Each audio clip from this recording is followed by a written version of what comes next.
Li Yunpeng slowly opened his eyes. The consciousness that had been drifting in boundless emptiness beyond the ninth heaven gradually returned to his body. What entered his sight was a messy pile of documents. Directly in front of him, the computer monitor emitted a harsh white glare. He squinted at the screen and saw that the time was 2 o'clock in the afternoon. A single thought surfaced in his dazed mind: where am I? As his awareness settled, fragments of memory surfaced. The previous night, he and a close friend had stayed up playing games. In one ranked match, their overwhelming advantage was suddenly overturned. The shock and frustration had brought darkness before his eyes, and then consciousness slipped away.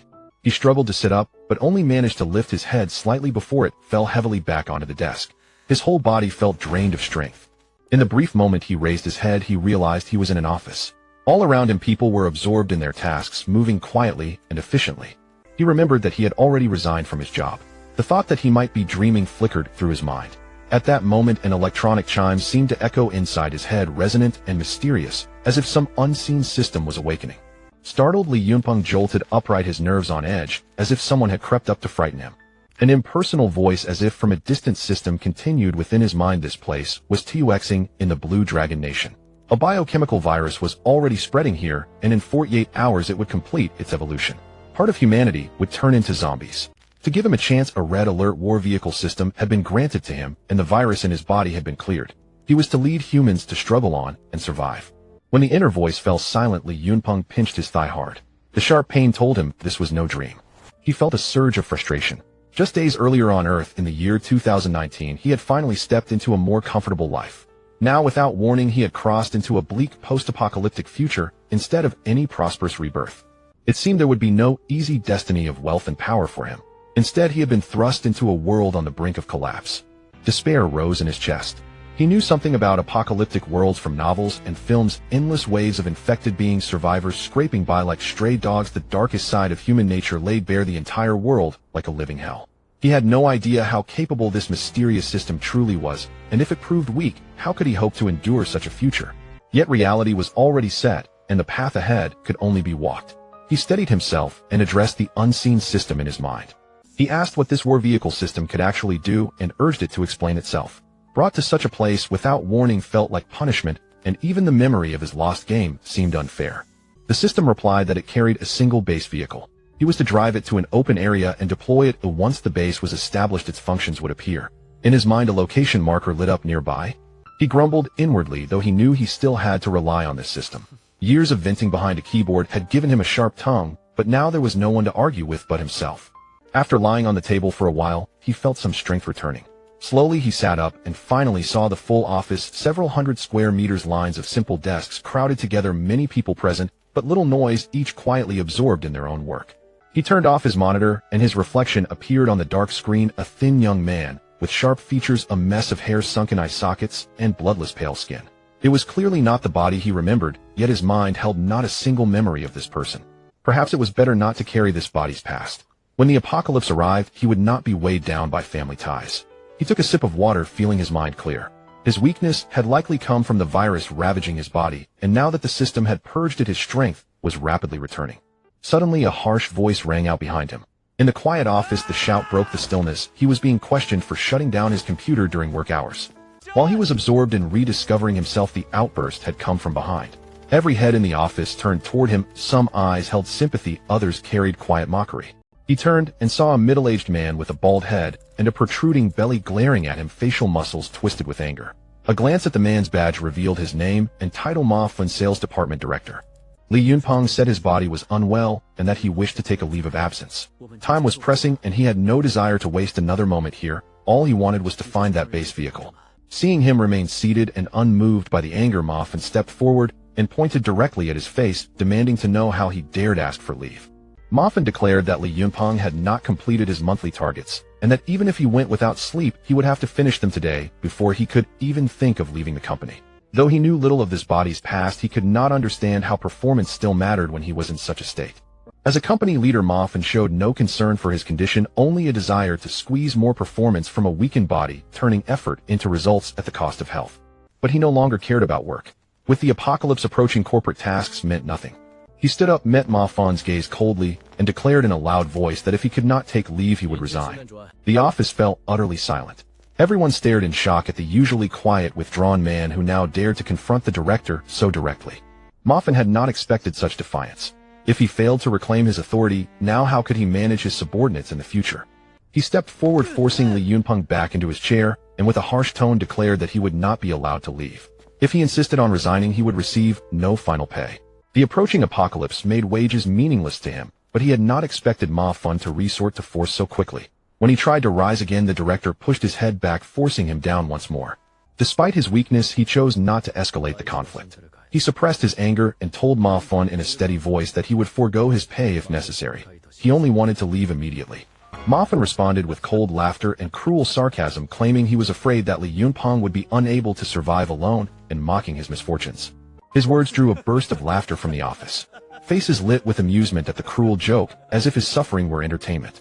Li Yunpeng's face flushed red. He insisted that they address the situation itself and warned Ma Fan not to trample on his dignity. Ma Fan only grew more amused, sneering at the idea that Li Yunpeng still possessed dignity. He expressed contempt for his poor state and ridiculed his appearance and habits at work.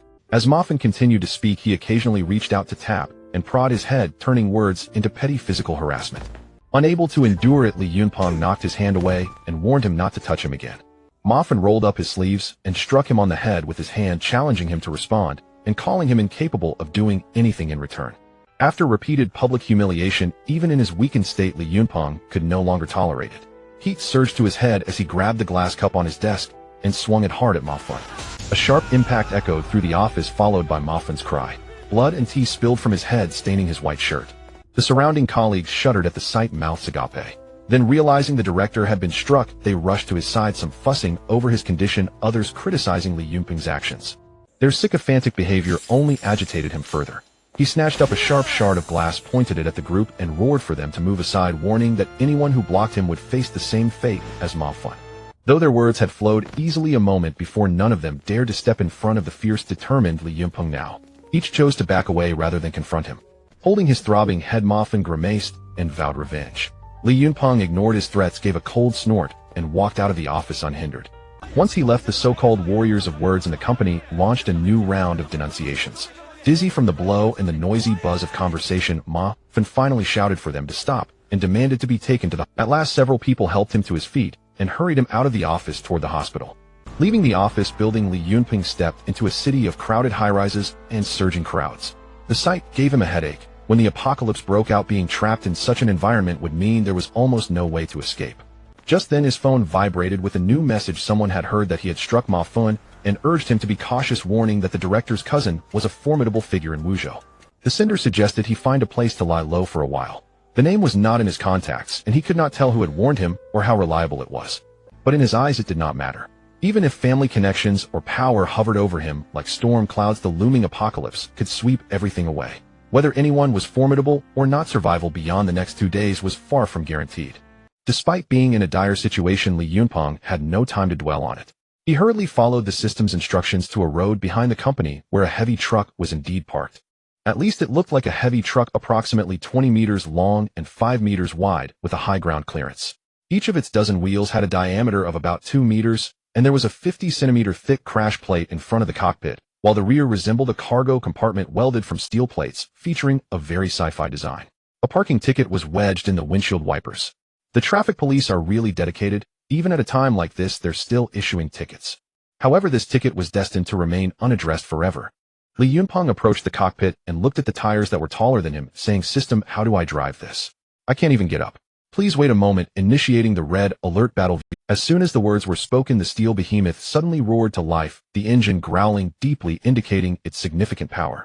Then the cockpit door opened automatically, extending a footstep ladder from above. Li Yunpeng stepped up the ladder and entered the cockpit, which was extremely futuristic. There was a small box on the co-pilot seat labeled Commander Basic Equipment. Unable to contain his curiosity, he picked up the heavy metal box and opened it, his pupils suddenly constricting. Inside the box was actually a handgun. Being a regular visitor to weapon forums, Li Yunpeng recognized it immediately, a Colt 1911, a very classic firearm accompanied by 3 magazines and a total of 21 bullets. Seeing a real gun for the first time, Li Yunpeng was exceptionally excited. He carefully picked up the handgun, or it felt cold and heavy in his hands. The yellowish bullets were neatly arranged in the magazine. After playing with it for a while, he inserted the magazine into the handgun, then tucked it into his waist, putting the remaining 2 magazines into his pocket, finally feeling a bit of security. Only then did he closely examine the cockpit. Having never driven a large vehicle before, he stared for a long time, still looking confused. How do you drive this thing? With a width of 5 meters, he was relieved that there weren't many vehicles on this road, though otherwise occupying 2 lanes would surely result in a fine. After a while of fumbling, he discovered that the vehicle was actually automatic. He shifted into drive and gently pressed the accelerator, causing the steel beast to slowly begin to move. Though it started off slowly, it was very stable. The dashboard displayed a maximum speed of 60 kilometers per hour. Yunpeng pressed the accelerator to the floor, barely approaching the top speed. On his first day in this unfamiliar world, without knowing where to go, he drove, while looking for a suitable place for survival in the apocalypse. It seemed his company was located in an industrial park with the road beneath him adjacent to a river. Although the buildings on this side of the park were densely packed, the opposite bank was relatively open. After thinking it over, Yunpeng decided to head across the river, believing it could serve as a barrier against zombies. Time was of the essence, and with the unfamiliarity of the area, aimless searching might not yield a more suitable location. It was better to use the time to prepare in advance. Having made up his mind, Yunpeng no longer hesitated. Upon reaching the opposite bank, Yunpeng turned off the paved road. This vehicle's off-road capabilities were excellent, and after a few more minutes of driving, he found a suitable spot to park. At that moment, a system prompt sounded. You have arrived at a suitable location. Would you like to deploy the red alert battle vehicle as a base? Once deployed, reverting will incur high points costs. Yunpeng thought for a moment. The surroundings were empty and desolate. A sudden appearance of a building shouldn't attract too much attention for a short time. Even if discovered, it wouldn't matter. He could stall for a couple of days. After the apocalypse began, anyone who dared to talk back to him would face dire consequences. Deploy. As soon as he finished speaking, he felt the scenery in front of him rapidly change.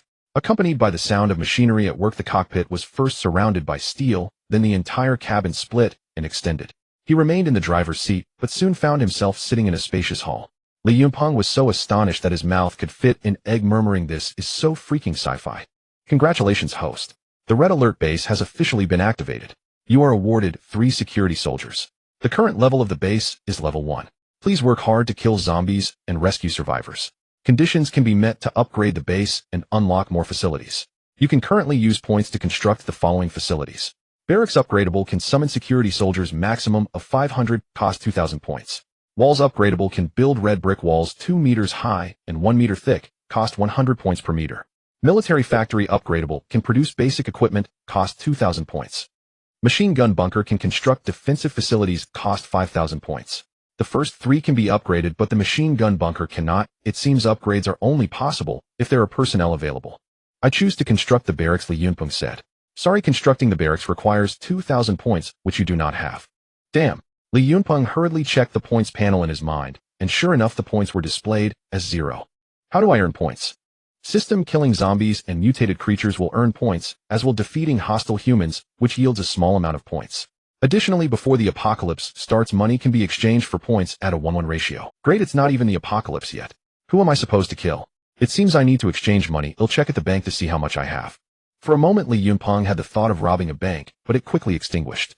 He was just an ordinary person without any experience. He might end up getting caught by the police before even grabbing any money. Facing the apocalypse in prison would be even worse. It would be better to just reincarnate. Commander, security soldiers no. 1, 2, and 3 reporting for duty. Please give instructions. Suddenly, 3 burly men emerged from the base. Yunpeng was startled. The 3 wore camouflage uniforms, combat boots, and slung M16 assault rifles over their shoulders, standing in front of him and saluting in perfect military form. Their mere presence exuded an invisible intimidation. Yunpeng then remembered that after the base deployed, the system had sent him 3 security soldiers who were undoubtedly the 3 before him. After regaining his composure, Yunpeng cleared his throat and said, who is in charge here? The 3 soldiers stood there dumbfounded, not responding. Yunpeng felt puzzled what was going on. System, are these 3 not idiots? Can't they understand me? The security soldiers are bioengineered beings with combat awareness and military skills. They lack emotions and pain perception. Ordinary soldiers only obey commands and do not possess complex thinking abilities. Damn, is this what they call an emotionless killer? Yunpeng carefully distanced himself from them and cautiously asked, they won't attack me, will they? Host, please rest assured. All units produced by the base will be 100 loyal to you. Hearing this, Yunpeng felt relieved and then ordered soldier no. 3. I command you to guard the base and allow no one to approach. Soldiers no. 1 and 2, leave your weapons at the base and follow me. Yes. The three soldiers saluted and responded in unison. Their movements were synchronized and precise, clearly the result of years of formal training. Li Yunpeng was very satisfied. After arranging everything, he left the base with the two security soldiers returning to the industrial park. On the way back, seeing the two burly soldiers following him, he felt a surge of confidence. In this impending chaotic and unfamiliar world, he could only rely on the system, and he didn't know to what extent this world would be overturned in the coming days. As an ordinary person facing the impending apocalypse, even with the system at his side, he still felt a trace of worry and fear.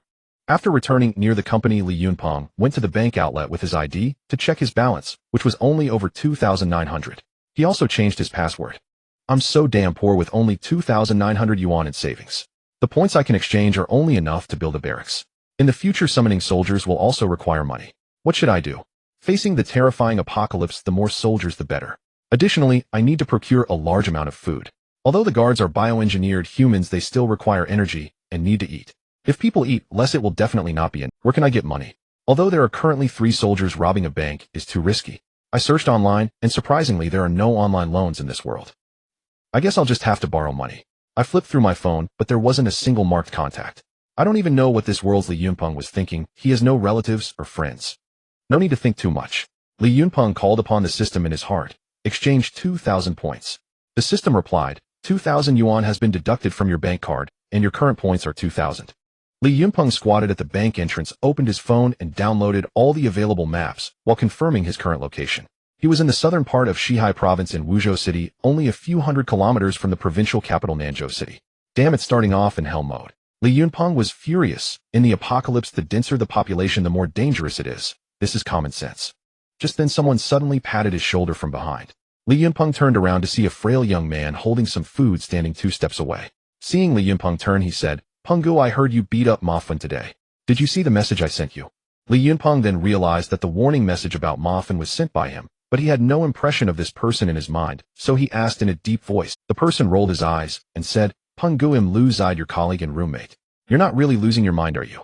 No matter who it is, Li Yunpeng didn't recognize anyone in this world, so he asked again, "What are you doing here?" Lu Zide looked exasperated, lifted the food in his hand, and said with a pained expression, "You ungrateful wolf, I come to feed you every day, and you pretend not to know me." Li Yunpeng basically understood what was going on. During his illness, it was this roommate who bought him meals every day, and he felt a bit of goodwill towards Lu Zide. "Haha, look at you, I was just joking, why did you take it seriously?" Lu Zide rolled his eyes and said, "Penggu, can you still joke around? It seems you're recovering well. You were still staggering while walking this morning." Li Yunpeng thought to himself, if it weren't for me having crossed over, the Li Yunpeng you know would probably be completely dead by now. He said, "It's nothing, I'm perfectly fine now. Come closer, I have something to discuss with you." Upon hearing this, Lu Zide shook his head vigorously. "Penggu, forget it. What if you infect me? Just say it here." Li Yunpeng was speechless, thinking to himself that with his little courage he wouldn't be surprised if he wet himself when the apocalypse arrives the day after tomorrow. Seeing he was unwilling to come closer, Li Yunpeng didn't force him and spoke from where he stood. "Can you lend me some money?" Lu Zide asked, "How much do you need?" "Whatever you have, lend me as much as you can. Don't ask what it's for, just for 2 days." Li Yunpeng was betting on the relationship he had with Lu Zide. Lu Zide hesitated for a moment and said, "Penggu, you've never borrowed money from me before. I know you're reliable.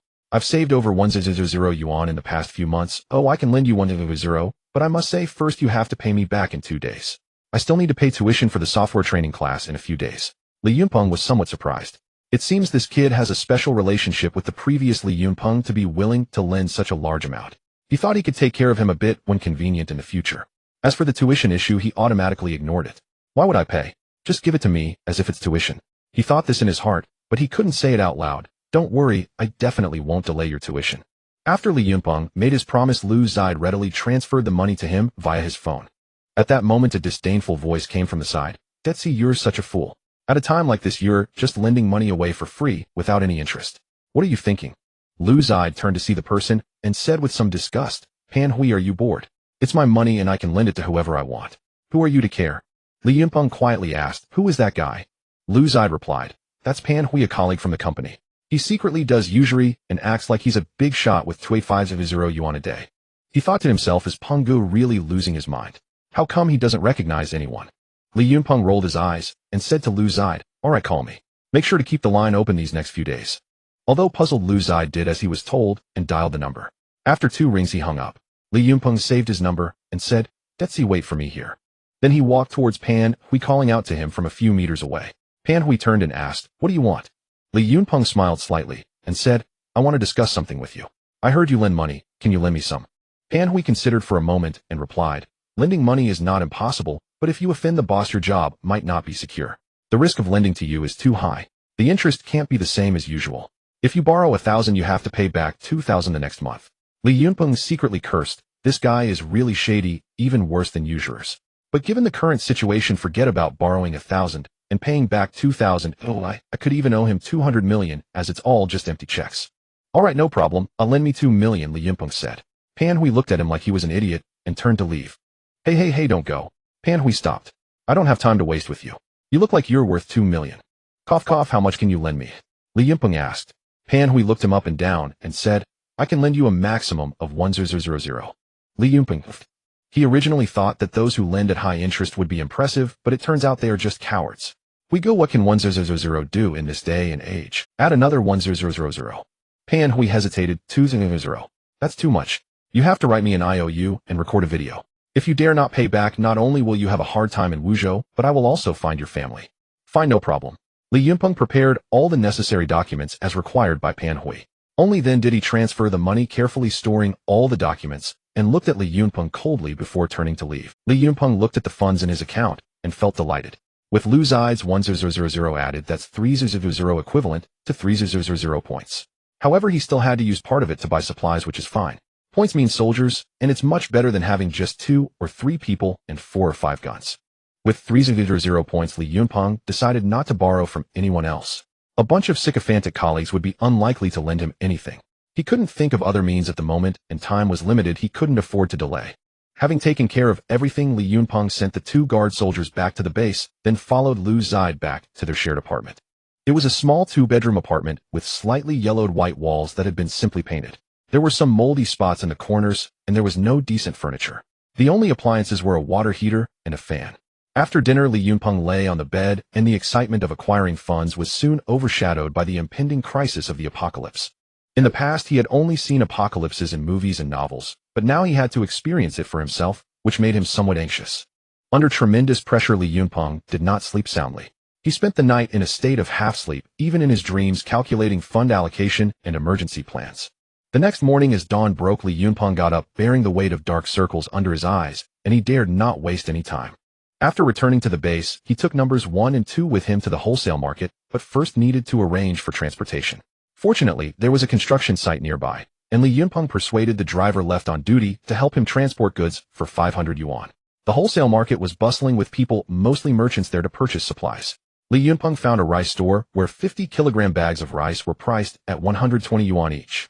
He bought 80 bags not because he didn't want to buy more, but because he had to allocate his limited funds wisely. After reserving 2,000 yuan, he used the remaining money to buy some daily necessities, vegetables and fruits. He also purchased a telescope and a cheap pack of cigarettes which he would smoke temporarily. Every penny should be spent on strengthening the base. With armed forces, anything could be obtained in the apocalypse. With everything prepared, he contacted the construction site driver, who brought a truck to load the rice and deliver it to the base. The base unfolded like a grand arched factory accompanied by some peculiar facilities. The truck driver, though curious, asked no further questions, unloading the rice and leaving with his payment. In this world where the initial signs of the apocalypse were already visible, more and more people were succumbing to strange diseases, and no one wished to linger outside for even a minute. Li Yunpeng looked at the pile of rice, feeling slightly reassured. It was enough to feed over a dozen people for 3 months. This was all he could manage for now. He had considered guarding the granary while waiting for the apocalypse, but ultimately that carried risks. If anything unexpected happened, it would be too costly. The start had to be stable, and future actions would depend on the situation. Sitting on a rice bag, Li Yunpeng opened the interface and exchanged all his remaining 2,000 yuan for points, then said to the system, construct a barracks. The system responded, this construction will consume 2,000 points. Please choose a construction location.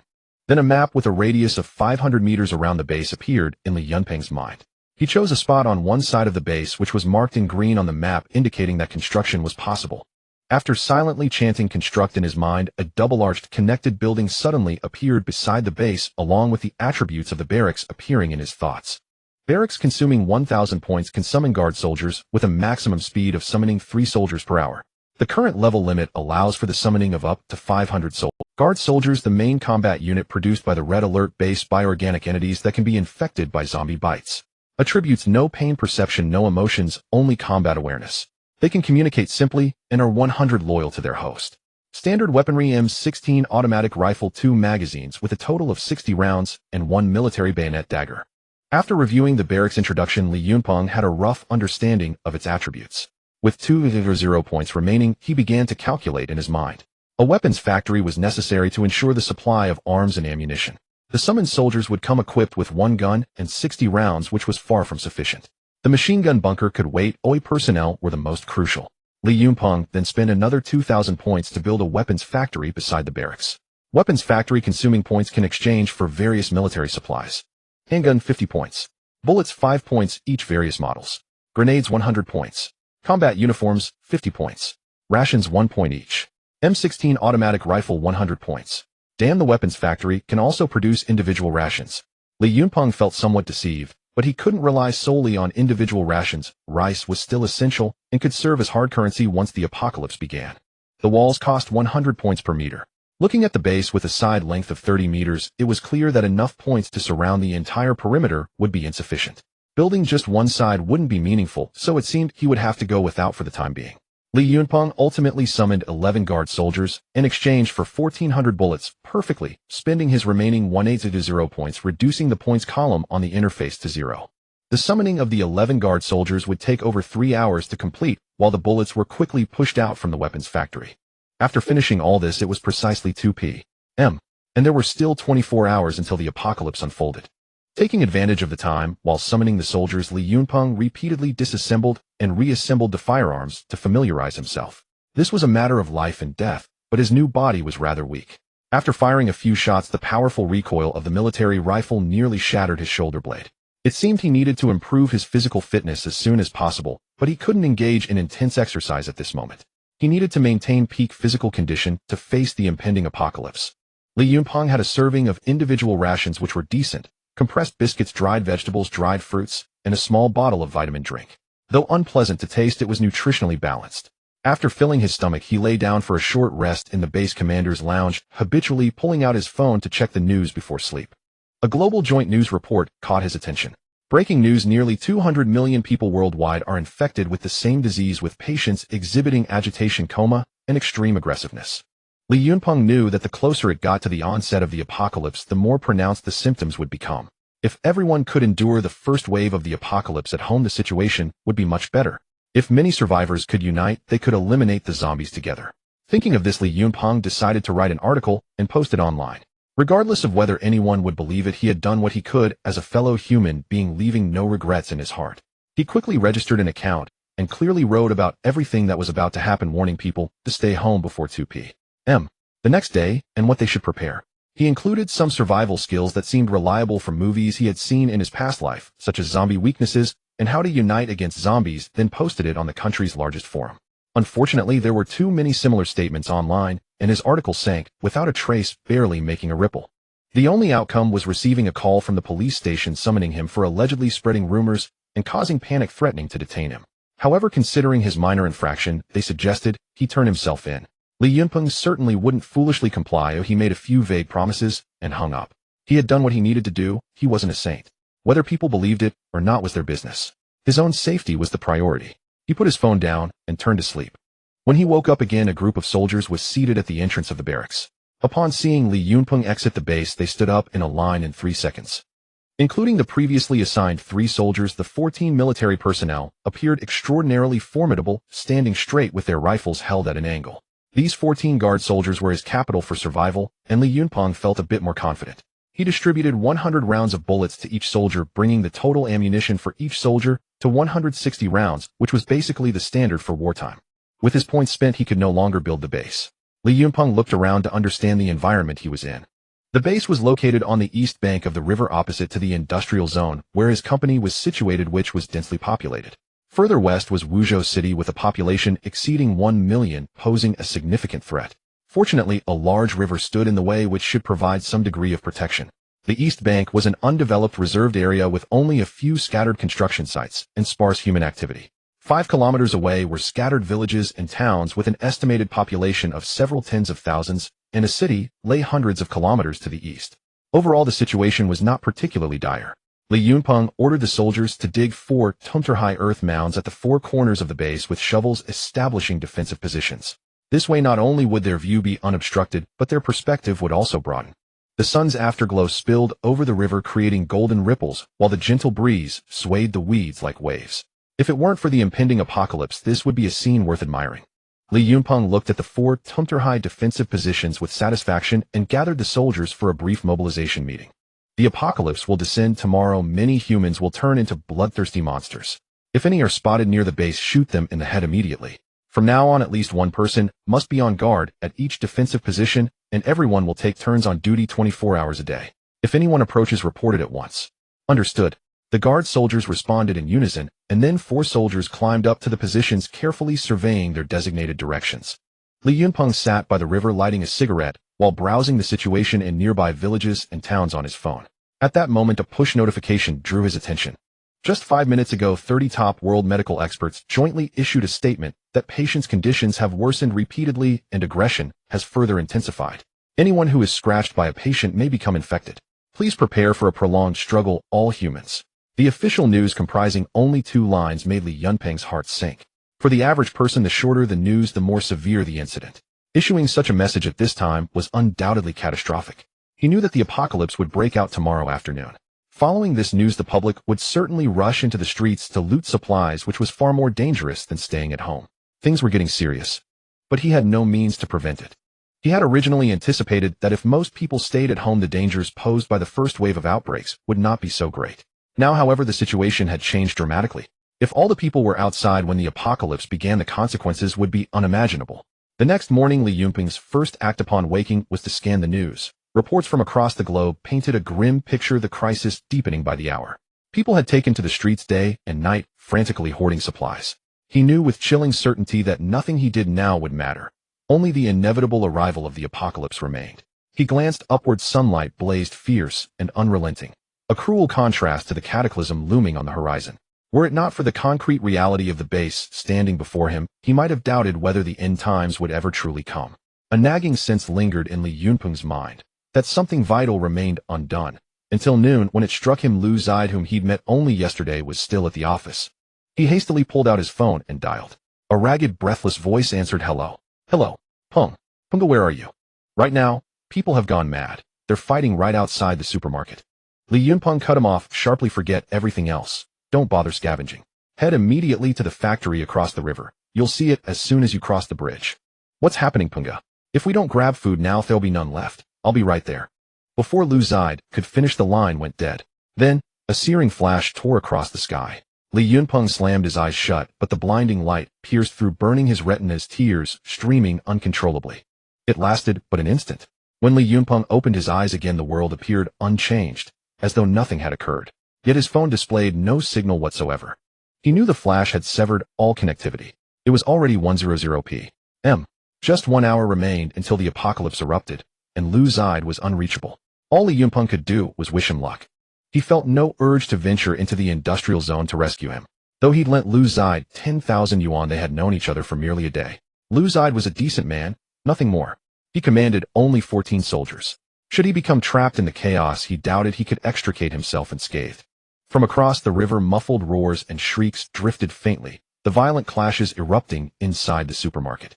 He understood, under mortal threat, humanity itself began to unravel. The highway opposite, once eerily deserted, now pulsed with speeding vehicles, growing steadily in number, until half an hour later a traffic jam formed. Damn it! Yunpeng swore aloud. How many will turn into zombies after this outbreak? He instantly ordered his soldiers to reinforce the perimeter with an additional earthen rampart, concealing their bodies completely, leaving only a narrow shielded entrance facing the base. Yunpeng climbed onto the rooftop of the base and lay flat, scanning the opposite bank through his binoculars. Damn it! A massive freight truck had overturned, lying sideways across the road, blocking both lanes entirely. Watching the growing congestion, Yunpeng dared not make a sound, praying only that no one would notice the base. As he observed in silence, the clock struck 2 o'clock. Across the river, a woman standing among the stranded vehicles suddenly collapsed unconscious. Her companions rushed to her side, while Yunpeng silently began, 1, 2, 3. At 600, the woman's body contorted into an impossible, grotesque angle. No human spine could bend so. Her companions recoiled in terror, refusing to approach.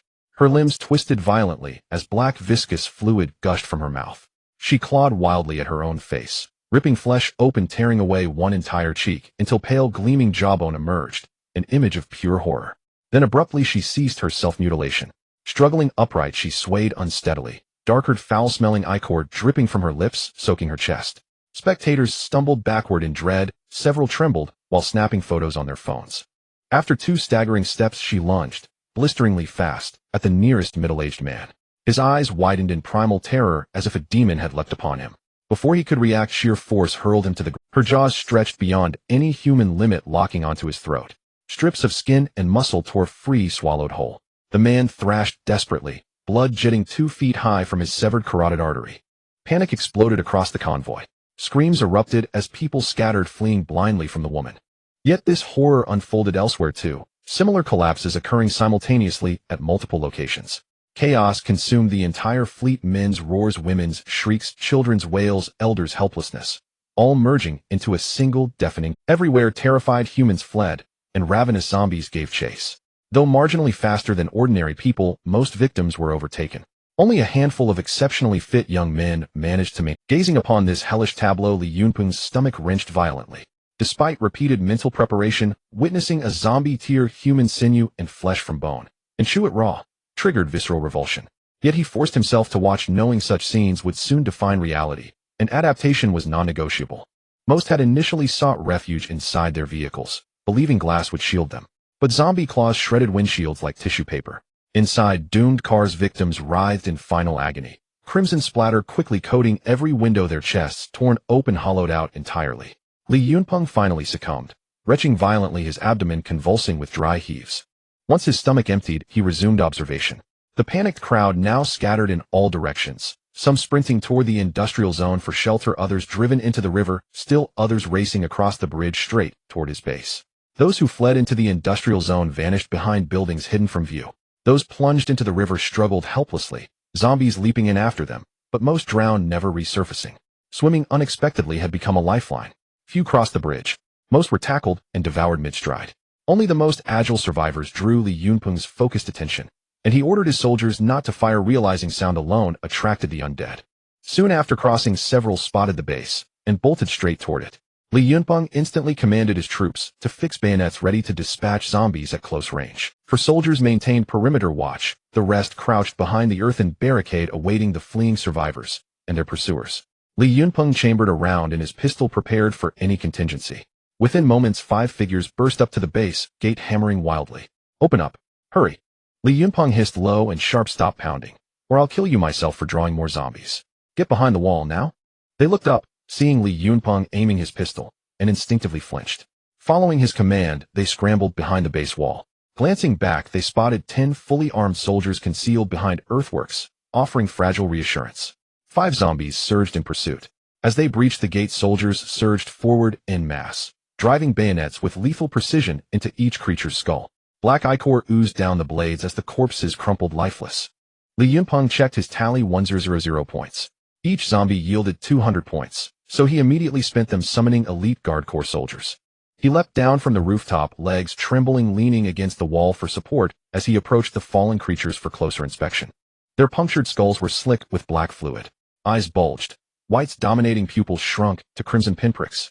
Skin had grayed and blackened, veins snaked across desiccated flesh, muscles had hardened into fibrous knots, fangs jutted grotesquely, even fingernails had thickened into razor-sharp talons. Once safety was confirmed, the 5 survivors cautiously emerged. Li Yunpeng appraised them, mostly youths, except one middle-aged woman. All sweated profusely, eyes wide with terror, knees quaking. He addressed them coldly: 3 rules.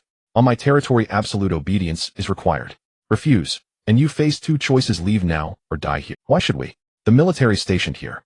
Before the sentence finished, Li Yunpeng pressed the pistol barrel to the man's forehead, his gaze hard, merciless. "This is my military. Any further objections?" He had no patience for debate. In the apocalypse's earliest hours, many still clung to outdated notions, so a harsh lesson was essential. The others froze, stunned by the gun, but the middle-aged woman alone met his stare with quiet disdain. The youth beneath the pistol felt its icy pressure against his temple, stared into Li Yunpeng's emotionless eyes, swallowed hard, and stammered, "See, Captain. I'm sorry." Seeing his abject submission, Li Yunpeng judged the warning sufficient, and holstered his weapon. "You five, drag these corpses into the river." "What? No, I won't touch those things," someone protested. At that moment a soldier leapt forward, slashing down a zombie that had darted unexpectedly into view. Everyone recoiled in shock. Li Yunpeng glanced back, calm and implacable. "Now there are 6. Fail to dispose of them before nightfall, and you're expelled." Without another word, he climbed once more to the rooftop to monitor developments across the river. The 5 exchanged helpless glances, circling the 6 corpses, hesitant, paralyzed, shrinking inward like frightened birds, each hoping another would move first. Li Yunpeng remained unruffled. The national highway was now nearly devoid of living souls. Only wandering zombies remained, most having followed the fleeing crowds into the industrial zone. "Sigh. Luzide's chances look grim," Li Yunpeng murmured softly. Li Yunpeng lay on the rooftop for 20 minutes when another guard soldier emerged from the barracks, bringing his total number of subordinates to 15, slightly enhancing his. Although the opposite road had quieted down, screams still echoed from the park as the first reshuffling of the apocalypse was underway. This was just the scene before him. Similar hellish horrors were unfolding all over the world. Those driven into the river by zombies either swam to the opposite bank if they had sufficient strength, while those who were weaker had already vanished without a trace. The people who made it to the shore naturally spotted the base by the river and quietly gathered towards it. After being similarly warned by Li Yunpeng, they hid quietly by the foundation walls. Having narrowly escaped death, their strength depleted, they huddled together in silence, some even sobbing softly. As dusk approached, Li Yunpeng saw that there were no new survivors on the river. He descended from the rooftop and briefly counted the survivors. There were only about a dozen. The 6 corpses of zombies on the ground remained unhandled, and Li Yunpeng said with a stern expression, "It seems you all took my words as mere wind passing by your ears. However, I can understand. There were few people earlier, but now with just a dozen of you, you can carry the bodies away and throw them into the river." A group of people exchanged glances, but no one stepped forward. Li Yunpeng continued, "If you don't take action, you can leave right now." A middle-aged woman with a haughty demeanor stepped out, casting a sidelong glance at Li Yunpeng, and said, "Young man, your military rank doesn't seem high, yet your words are quite unpleasant. Shouldn't these matters be handled by you soldiers?" Someone took the lead, seemingly with some background, and others began to murmur in agreement. Li Yunpeng, seeing someone trying to act tough, smiled, and said, "First of all, I am not a soldier. These people are my private armed forces. You are under my protection, so you must do work for me. Otherwise, I won't stop you from leaving. In a society governed by law, you actually dare to have a private armed force. Do you believe I will report you?" The middle-aged woman paused here, only to remember that her phone had no signal, but having been used to being arrogant, she changed her tone. "I don't care what kind of armed force you are, you better provide us with the supplies we need, or when I return you'll regret it." This woman hasn't realized the apocalypse has arrived, yet Li Yunpeng thought, and he still had a bit of patience for those new to the apocalypse. He said, "I don't care what background you had before, I'll say it one last time, obey, or get lost." The middle-aged woman, who was not used to this kind of treatment, screamed loudly, "I won't leave. What can you do to me? Do you think you can scare me? You, a country bumpkin, haven't even learned the rules of survival in this world, yet you dare to offend people recklessly, and in the end you won't even know how you died." Li Yunpeng was startled by her sudden increase in volume, and quickly looked around urgently, saying, "Lower your voice." In this open environment, the woman's voice stood out sharply. If a horde of zombies were attracted, it could be deadly. "Hey, who do you think you're talking to? You really have no upbringing. How did your mother?" The middle-aged woman cursed loudly, her voice sharp and unrestrained. Li Yunpeng suddenly pulled out his gun, pointing it at her head, and urgently warned, "Shut up now. Little Shui Ba, if you have the guts, just shoot. Do you think I've never seen a gun before?" At that moment, a guard soldier rushed over, saying, "Commander, zombies are gathering near the base." Li Yunpeng panicked and shouted angrily, "Shut your mouth right now, or I'll kill you." The woman placed her hands on her hips and shouted, "If you have the ability, shoot, you coward. With so many people armed, are you afraid of that group of lunatics? You are just a..." Bang. The woman's words came to a sudden stop. Her eyes bore an expression of disbelief. A bullet hole appeared in her forehead, and a large chunk of her skull was blown off. Blood and brain matter splattered everywhere. She never expected someone in modern society would dare to kill in public.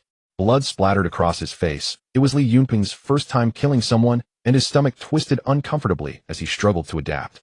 Seeing the leading woman shot in the head, the others turned pale with fright. Li Yunpeng had no time to worry about them, and quickly climbed back up to the rooftop. Looking out, he was shocked to see zombies approaching from 3 sides except for the riverside. "Damn that woman," Li Yunpeng cursed inwardly. In this situation, cold weapons wouldn't suffice. A rough count revealed around 70 to 80 zombies, and zombies were also running across the bridge from the opposite bank. Guards prepare to take positions. Fire at the zombies when they are within range. Yes. The guard soldiers replied in unison, then formed into groups and climbed up to their positions readying their weapons. Soon zombies entered a range of 400 meters, and the guards decisively opened fire. Bang bang bang. Gunfire erupted around the base, but the distance was too great and the zombies ran too quickly, often evading dozens of shots. Hitting their bodies only slowed them down slightly, and they continued as if nothing had happened.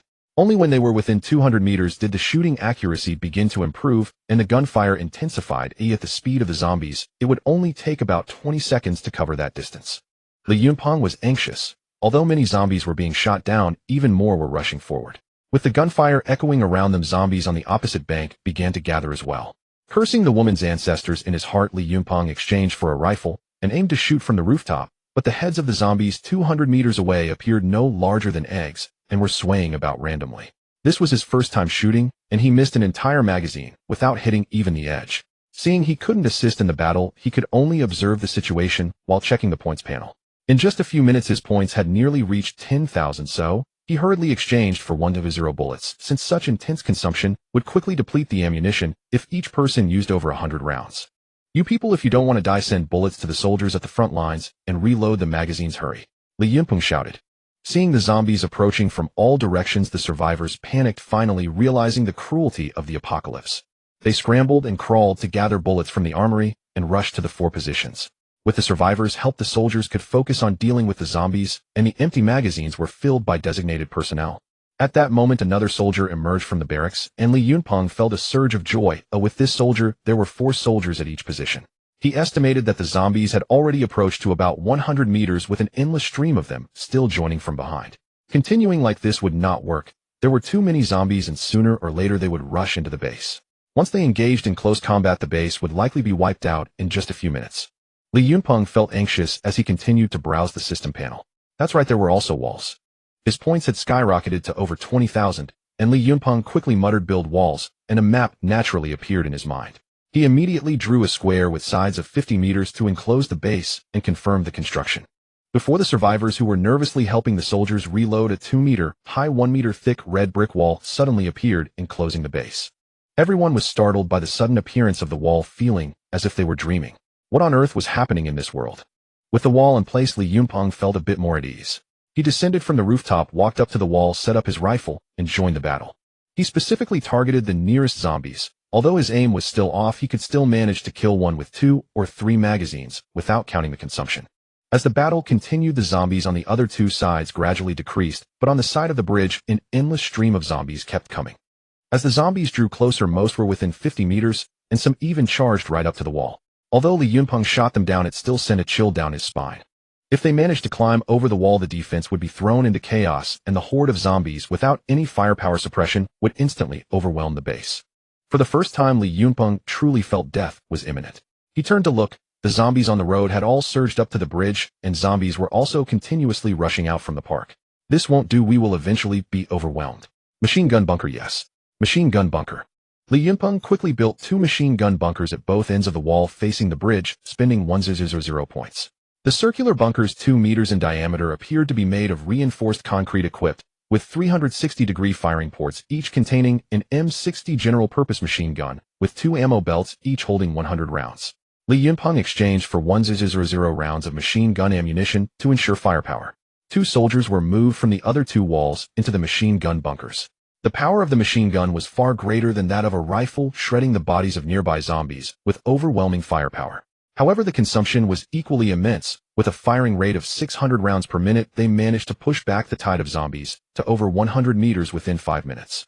Yunpeng ordered the machine gun crew to cease fire, maintaining a vigilant watch. With points nearing 100, Yunpeng was not hesitant, directly spending 500 points to exchange for another 100 rounds of ammunition, while the survivors tirelessly transported supplies to various positions. In the upcoming battles, the primary killing would be handled by rifles, which not only offered greater accuracy, but also conserved ammunition. When the zombies approached too closely, machine gun fire would be used to repel them. The summoning of soldiers had not ceased. When another soldier emerged from the barracks, Yunpeng's followers reached 17, and he was now in a bloodthirsty frenzy. I don't believe it. Are there more of you zombies, or do I have more bullets? The more he shot, the more confident he became. With this back and forth, exterminating this horde of zombies was just a matter. An hour later, when Yunpeng's followers reached 20, the closest zombies to the base were already over 200 meters away. The intense gunfire gradually subsided. After nearly 2 hours of fierce combat, the zombies crossing the bridge became sparse. Li Yunpeng ordered a halt to the shooting, and the personnel in the machine gun bunkers returned to the wall. Continuing to fight like this was not a solution. The persistent gunfire continued to attract distant zombies. It was getting dark and visibility would be poor at night, making aiming. Li Yunpeng ordered the soldiers to use bayonets to deal with the remaining zombies to avoid attracting new ones. After the gunfire ceased, the number of zombies emerging from the park significantly decreased. The soldiers prepared their bayonets, and with the walls as a barrier, the zombies could not reach them, making it easy for the soldiers to kill zombies. Every zombie that charged to the base of the wall was dispatched with a single stroke. After the last charging zombie was brought down, Li Yunpeng slumped onto the wall, feeling utterly exhausted. The soldiers were in decent shape, but the dozen or so survivors were not doing any better than him, some lying on the ground, others leaning against the wall, gasping for breath, unsure if it was from fatigue or fear. Finally made it through the first wave. Li Yunpeng thought to himself. When the zombies surged like a tide, he was uncertain whether they could hold their ground. After catching his breath for a moment, Li Yunpeng looked towards the battlefield. From the base to the bridge, there was a layer of bodies strewn about, some still emitting wisps of smoke, and dismembered limbs scattered everywhere. Ugh. The survivors also witnessed the scene outside the base, their stomachs churning violently as they leaned against the wall and vomited uncontrollably. Li Yunpeng felt unwell as well, but at least he was mentally prepared, suppressing the urge to vomit so as not to undermine the respect he had just established. At this point, darkness had already fallen. The number of soldiers had increased to 23. After arranging the sentries, Li Yunpeng jumped down from the wall and exchanged for some individual rations from the armory to distribute to the survivors. These people had been toiling all afternoon, and their stomachs were already empty. They looked at Li Yunpeng with a hint of awe, lining up to receive food, and then sitting aside to devour it. The soldiers took turns returning to the barracks to rest. Li Yunpeng opened the base's main door, ignoring the hopeful gazes of the survivors, and walked in alone. He then closed the door, stripped off his combat gear, and slumped onto the sofa. Now that he was alone, he felt a wave of fear wash over him. His hands resting on the armrest trembled slightly. Dispelling the fear brought on by life and death struggles, and calming the excitement of surviving, he finally opened the attribute panel. The points balance showed 1500, having spent nearly 500 rounds of ammunition, estimating the extermination of over 2000 zombies. After reviewing the data, it was still acceptable. According to World War II data, for an army with sufficient ammunition, an average of over 100 rounds was needed to take down one enemy. Certainly it was because humans tended to evade, but averaging 25 bullets to eliminate a zombie was also considered normal. Zombies moved quickly, and their heads appeared small from a distance of 1 to 200 meters, making it hard to catch their swaying trajectories. Hitting them was quite a challenge. Nevertheless, it was okay. Li Yunpeng felt a sense of comfort knowing he had plenty of ammunition. With over 1500 points, if all were used to summon soldiers, he could summon 150, but he still needed to consider comprehensive development. So he decided to summon 50 soldiers, first setting it up in the system for the barracks to automatically generate soldiers until reaching a full complement of 50. He opened the map around the base and planned to build another machine gun bunker at each of the remaining 2 corners of the walls to strengthen firepower. The 50-meter-long walls were too small. This would later serve as his private territory. He decided to spend 800 points to build a new wall with a length of 200 meters, adding an extra layer of protection. The �13 walls were not particularly tall, but they were better than having none. They would likely be raised upon future upgrades. After spending another 200 points to evenly distribute 4 machine gun bunkers on each wall outside, he was left with just a few hundred points. Li Yunpeng did not feel distressed. Points stored in the system were dead assets. Strengthening base construction was the way to go. Otherwise, if people died, and there were still points left unspent, it would be tragic. After everything was set up, Li Yunpeng regained his composure, and despite his fatigue, stepped out of the base. The number of soldiers displayed was 25, and upon seeing him emerge, the survivors lying on the ground all nervously stood up. Li Yunpeng approached a man around 30 who had performed best earlier and asked, "What is your name?" "Hello, officer, my name is Zhang Tao." He replied somewhat nervously while awkwardly saluting. Li Yunpeng waved his hand and said, "Zhang Tao, I appoint you as the leader of the logistics team, temporarily overseeing the survivors who joined today." "Understood." Zhang Tao was somewhat excited. After the intense battle, he had thoroughly understood what had happened. In this cruel apocalypse, gaining the recognition of the community's leader would undoubtedly make life easier than for most. Li Yunpeng then sternly addressed everyone, saying, "I know you are all curious about the base and have many questions, but please keep those thoughts to yourselves. As long as you obey the rules and comply with management here, I will ensure your safety. Otherwise..." Li Yunpeng did not continue but glanced at a middle-aged woman who had been shot in the head. Everyone felt a chill and expressed their absolute obedience. Li Yunpeng allowed everyone to continue resting, and took a round to inspect the walls, standing on the inner wall and gazing at the outer wall. He felt a little relieved, even noting that there were still zombie corpses between the inner and outer walls, which would need to be cleared tomorrow. Report officer, do you need to arrange for night watch? Li Yunpeng was surprised to see the guard soldier before him. This soldier communicated more fluently than others. Moreover, he was capable of thinking proactively. Li Yunpeng quickly opened the attribute panel and discovered that this soldier number 7 had leveled up now at level 1 with a rank of squad leader capable of leading a squad. Squad leader number 7, I command you to arrange personnel for 24-hour duty. If small groups of zombies appear, deal with them using bayonets. Report immediately if there are large numbers of zombies. Any new survivors should wait outside the city until dawn. Understood. Please rest assured, officer. Squad leader number 7 gave a standard military salute as he watched Li Yunpeng leave. After taking a round, Li Yunpeng was quite satisfied. The base not only had inner and outer walls, but by tomorrow morning the number of soldiers would also reach 50. Upon returning to the base, he took a hot shower to wash off the blood and grime lying in the specially prepared bedroom for the commander. He felt incredibly comfortable. Though the room was not large, it was very safe, surrounded by thick steel plates.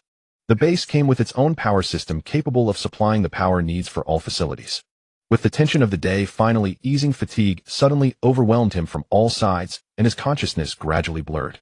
In his dreams, he envisioned the base transformed into a fortress impervious to the onslaught of countless zombies. He traversed the seas, saving countless humans with his army unstoppable in their advance.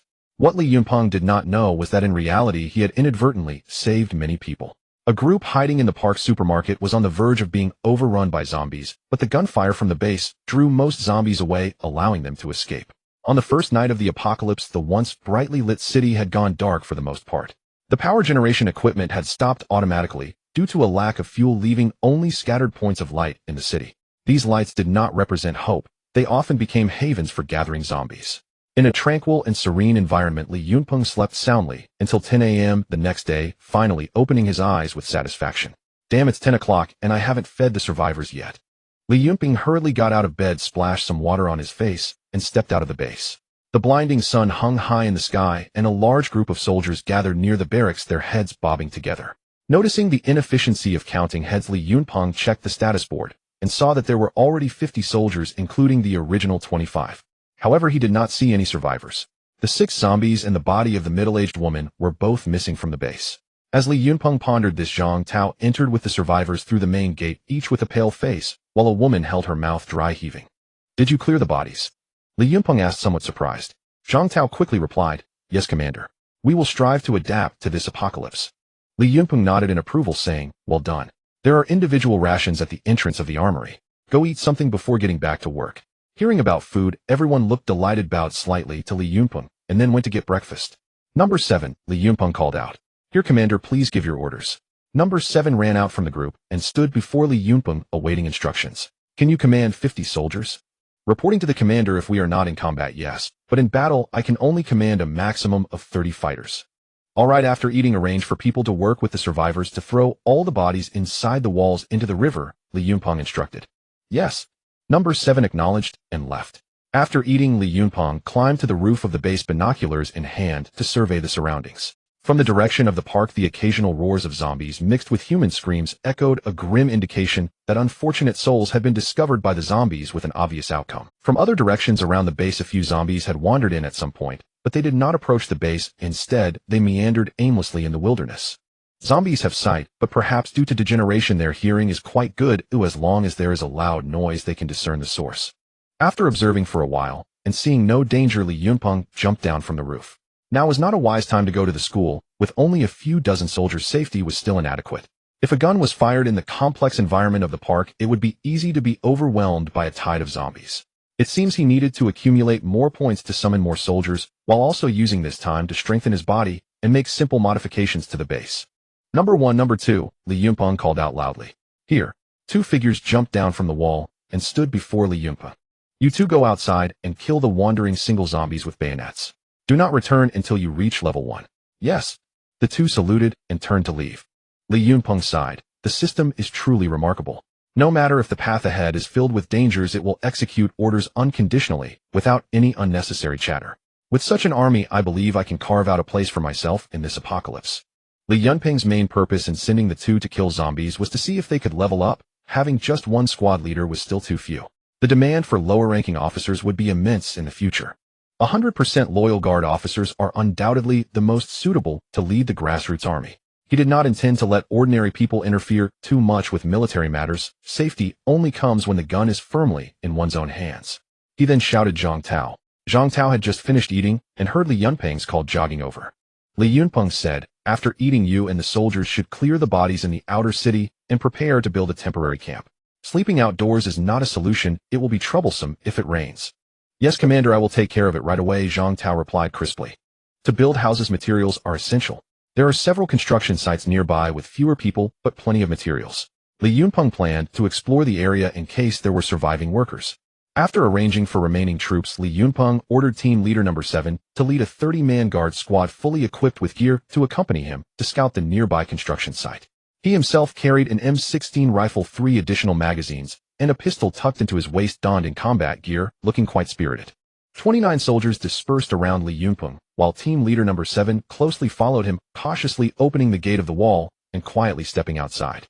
The construction site was located to the east of the basin area of wasteland, so there were not many zombies. Occasionally a few wandering zombies would appear, but the vigilant soldiers dispatched them with bayonets to the head. In less than half an hour the group reached the entrance of the construction site. Peering through the crack in the door, it was quiet inside with only a dozen zombies wandering about. Li Yunpeng hid at the entrance, observing for a moment to confirm there was no other risk, then knocked on the big door with the butt of his gun. The sound quickly attracted the attention of the dozen or so zombies who, upon being startled awake, rushed towards the door. The door had been tied with rope beforehand, and as the zombies charged closer they were stopped. Li Yunpeng instructed the soldiers to stand guard, intending to personally kill these zombies. As the leader of the base, it was unacceptable to have never killed even a chicken, and now was an excellent opportunity for training. Unlike long-range shooting, stabbing a zombie in the head with a bayonet up close is something an ordinary person cannot do.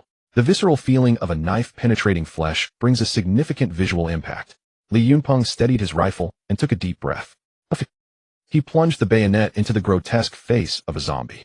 The dull sensation of the blade tearing through skin and entering the skull was nauseating. Li Yunpeng withdrew the bayonet, and a spray of black blood erupted. The zombie, with its mouth smeared with blood, slowly collapsed. Enduring the discomfort in his heart, Li Yunpeng gritted his teeth and killed all 15 remaining zombies. At this point his palms were sweaty, and it took him a while to regain his composure. The air was thick with the stench of blood. Fortunately, Li Yunpeng had already acclimated somewhat the previous day. He instructed the soldiers to open the door and move the pile of bodies aside to enter the construction site. This place was supposed to be developed into a residential area with all the necessary building materials and various mechanical equipment. Li Yunpeng ordered the soldiers to form groups of 3 to clear the remaining zombies from the simple prefabricated houses, and found many car keys in the zombies' pockets, mostly belonging to vehicles on the construction site. Until the clearing was completed, no survivors were found at the construction site. It seemed that due to the sudden onset of the apocalypse, most people did not have time to react and perished at the mouths of zombies. Li Yunpeng chose an off-road vehicle and returned to the base with 4 soldiers, while the others stayed behind to organize the building materials and load them onto the truck. The roar of the vehicle's engine attracted the wandering zombies nearby. Li Yunpeng ignored them and drove straight back to the base, leaving the soldiers stationed at the outer wall to handle any following zombies. Number 1 and Number 2, who had gone out to hunt zombies, had returned. As expected, both had leveled up to rank 1. Li Yunpeng assigned Number 1 a team of 20, with Number 2 assisting him as a reserve. After a round of hunting, his points had reached 1000. Li Yunpeng chose to summon 10 soldiers. The bodies between the inner and outer walls had been cleaned up, and he arranged for the remaining soldiers to work with the survivors to transport building materials from the construction site. With nothing to do, Li Yunpeng jogged around the inner wall by himself. This body was still too weak, likely even weaker than an ordinary student. Now that the environment was relatively stable, Li Yunpeng exerted himself. When he was too tired to continue, he lay down and rested, recovering a bit before getting back up to run. After a day of exertion, only when his hands trembled from carrying rations did he finally stop. In the evening, the team that had gone out returned with various mechanical equipment and building materials piled in the empty space between the inner and outer walls. With vehicles, the survivors would have a better night, able to hide inside the cars instead of sleeping outdoors. Li Yunpeng planned to build 2 rows of dormitories outside the inner wall, separating men and women to accommodate more survivors. After checking the system, he found that the red alert vehicle was currently at level 1, requiring 500 points and a population of 5000 to upgrade to level 2. Damn, system upgrading requires a population too. It's forcing me to rescue more people. I could manage just fine alone. The system replied, "Commander, please note that insulting the system will result in point deductions. This is your first warning." After a week of training, Li Yunpeng's sore body had mostly recovered and his physical condition was significantly better than before. During this time of strengthening his body, he sent soldiers out daily to hunt down wandering zombies that had strayed, using all the points earned to summon more soldiers. This positive cycle has allowed him to accumulate 120 guard soldiers. One of the soldiers had even been promoted to squad leader, perfectly filling 4 squads. After a long period of luring and hunting, the national highway near the base was now completely free of zombies. It seems like it's time to set off for the park. Upgrading requires population. Staying cooped up in the base will not help him upgrade anytime soon. Relying on those people to escape on their own is unrealistic. Li Yunpeng thought to himself. Once he had made up his mind, he arranged for one squad to stay behind to guard the base, while preparing to lead the remaining 90 fully armed soldiers to the park, each carrying 200 rounds of ammunition and 3 grenades. Stepping out of the base gate, Li Yunpeng took a deep breath. He would have to face the unknown and danger sooner or later, so why not start today?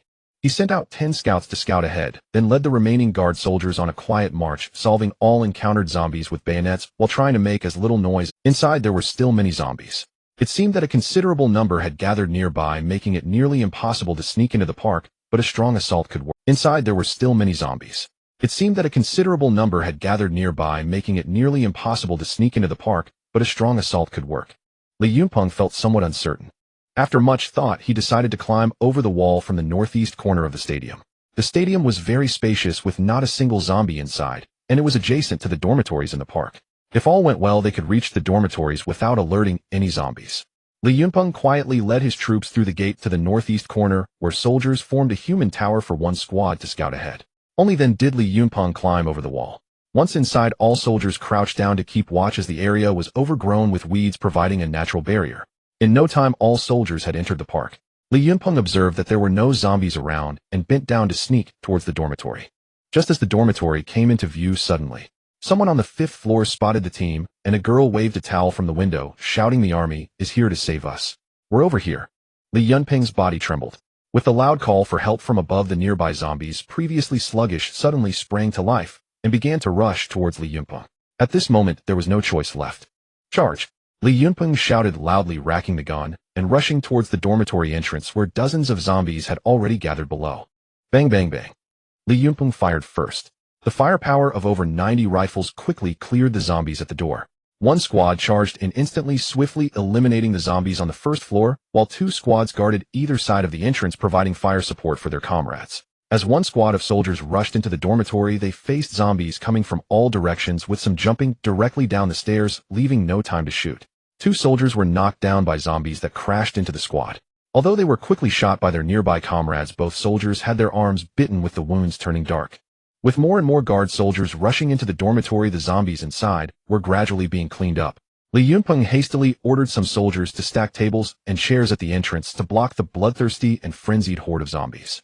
With the assistance of rifle fire, a thick pile of tables and chairs quickly formed at the entrance.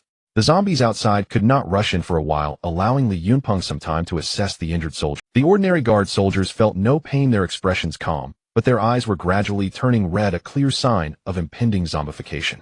They were obviously beyond safe. "Number 1. Here," Li Yunpeng said with difficulty. "See these 2 brothers off?"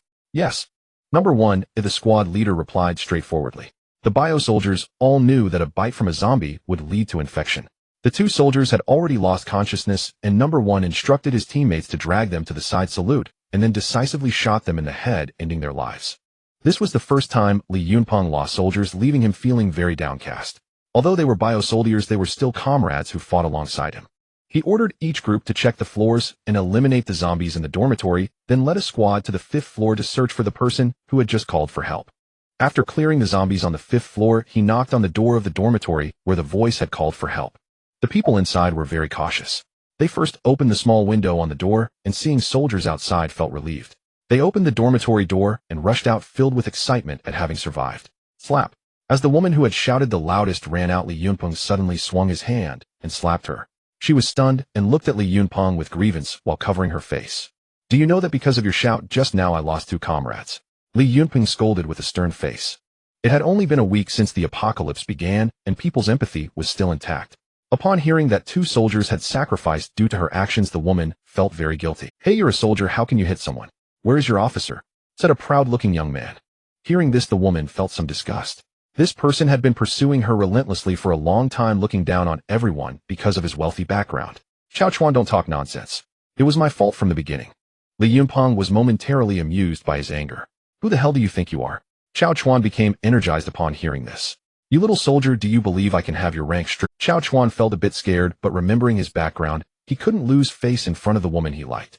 I won't apologize. He grabbed Xiao Chuan by the collar and shoved him to the window, saying in a deep voice, I'll give you one last chance. Kneel and apologize, otherwise you won't see tomorrow. Xiao Chuan felt a bit scared, but remembering his background, he couldn't lose face in front of the woman he liked. I won't apologize. Just wait for me. Thinking to herself how this person kills without blinking, she wondered if she would be next. Lu Hui, what was the situation in the park when the apocalypse first began? A chance to mutate. What's your name? Li Yunpeng turned to ask. I'm Lu Hui said, trembling and scared. Thinking to herself how this person kills without blinking, she wondered if she would be next. Lu Hui, what was the situation in the park when the apocalypse first began? Li Yunpeng asked. Lu Hui, seeing that he didn't continue to blame her, answered honestly. That day the news said for the public to prepare for a long struggle, then everyone in the park went to the supermarket to grab food and chaos ensued.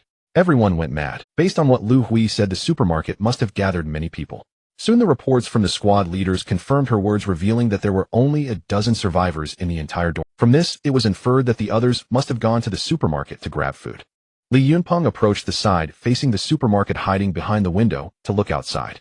The area below was heavily surrounded by zombies, with at least a few thousand of them. He noticed figures moving on the second floor of the supermarket, and many gazes were directed towards the dormitory side, having noticed the recent gunfire. Suddenly Li Yunpeng spotted a familiar figure and grinned. That bastard Mafun was still alive. Truly good people don't live long, while disasters leave thousands behind. Although he was only 100 meters from the supermarket, there were thousands of zombies in between, forming an insurmountable barrier. After pondering for a while, Li Yunpeng called all the squad leaders over to assign tasks.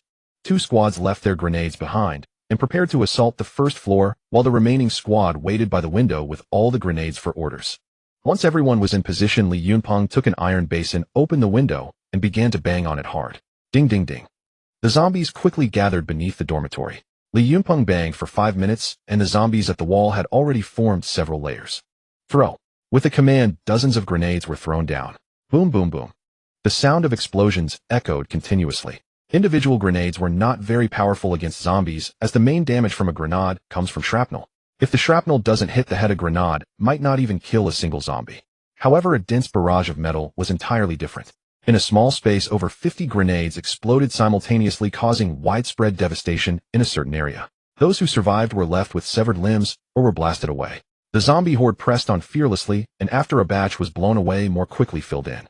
After throwing over 200 grenades, the densely packed zombies began to thin out, creating a rare opportunity. Attack! Li Yunpeng commanded, and the 2 squads of guard soldiers at the entrance immediately opened fire, then charged out of the dormitory, running towards the super. Li Yunpeng saw the passage downstairs open and immediately led the security force soldiers and survivors down the stairs. The vanguard troops had already fought their way to the supermarket entrance, forming a human corridor toward the cafeteria. Seizing the opportunity, Li Yunpeng sprinted forward, reaching the supermarket entrance first, then pivoted, dropped into a half-crouch, and opened fire to cover the retreating soldiers behind him. Fierce gunfire erupted in relentless waves, at the cost of 5 soldiers' lives. Everyone finally regrouped at the supermarket entrance. Amid the fierce battle, suddenly the roller shutter door swung open from within. Li Yunpeng and his troops fought while withdrawing. Only after the last soldier slipped inside did the shutter slam shut behind them. Deprived of suppressing fire, the zombies soon converged on the entrance, pounding the metal shutter with thunderous hollow booms. Li Yunpeng swiftly ordered his men to brace it with supermarket shelves. Only after a long silence, once the zombies lost interest, did the clamor finally subside. Li Yunpeng turned and appraised the young man who had opened the door, tall, broad-shouldered, eyes calm and resolute.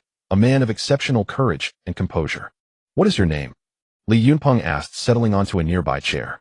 Wu Gang, came the crisp, unhesitating reply. Humph, daring to open the shutter door, you're impressive indeed. What's the situation here? Do you mean the first floor, or the second floor?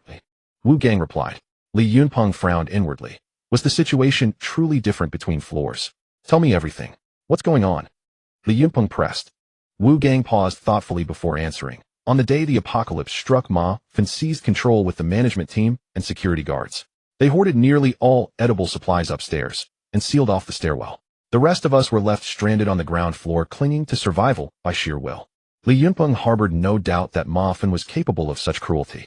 Now that fate had delivered him straight into his sights, retribution would be exacted. But first he'd map the ground floor thoroughly before confronting the tyrant. Flanked by armed soldiers, Li Yunpeng began patrolling the first floor.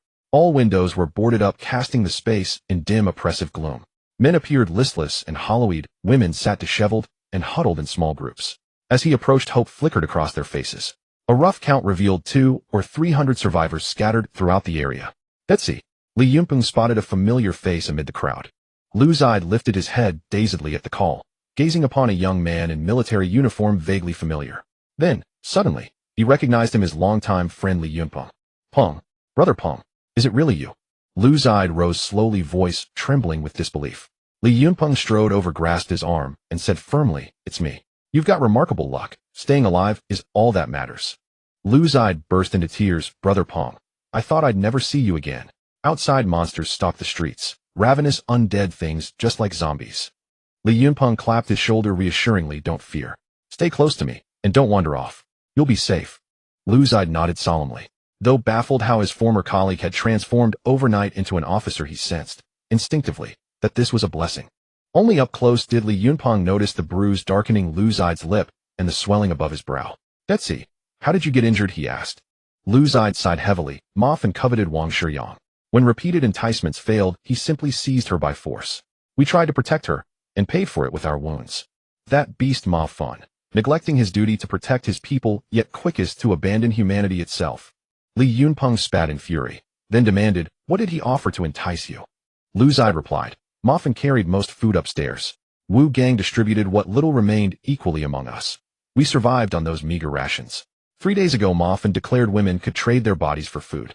Starving some went upstairs to barter, yet none ever returned." To Li Yunpeng's quiet astonishment, Wu Gang had upheld fairness even under such dire circumstances. A rare feat indeed. With the situation clarified, Li Yunpeng wasted no further words. He ascended the staircase toward the second floor, where as expected the landing was barricaded with stacked shelves. He summoned a squad. In moments they dismantled the makeshift barrier. Stepping onto the second floor, he found chaos incarnate, packaging strewn across the floor, thick fumes of tobacco and liquor hanging in the air, and several half-naked women cowering in corners, many slumped in drunken stupor.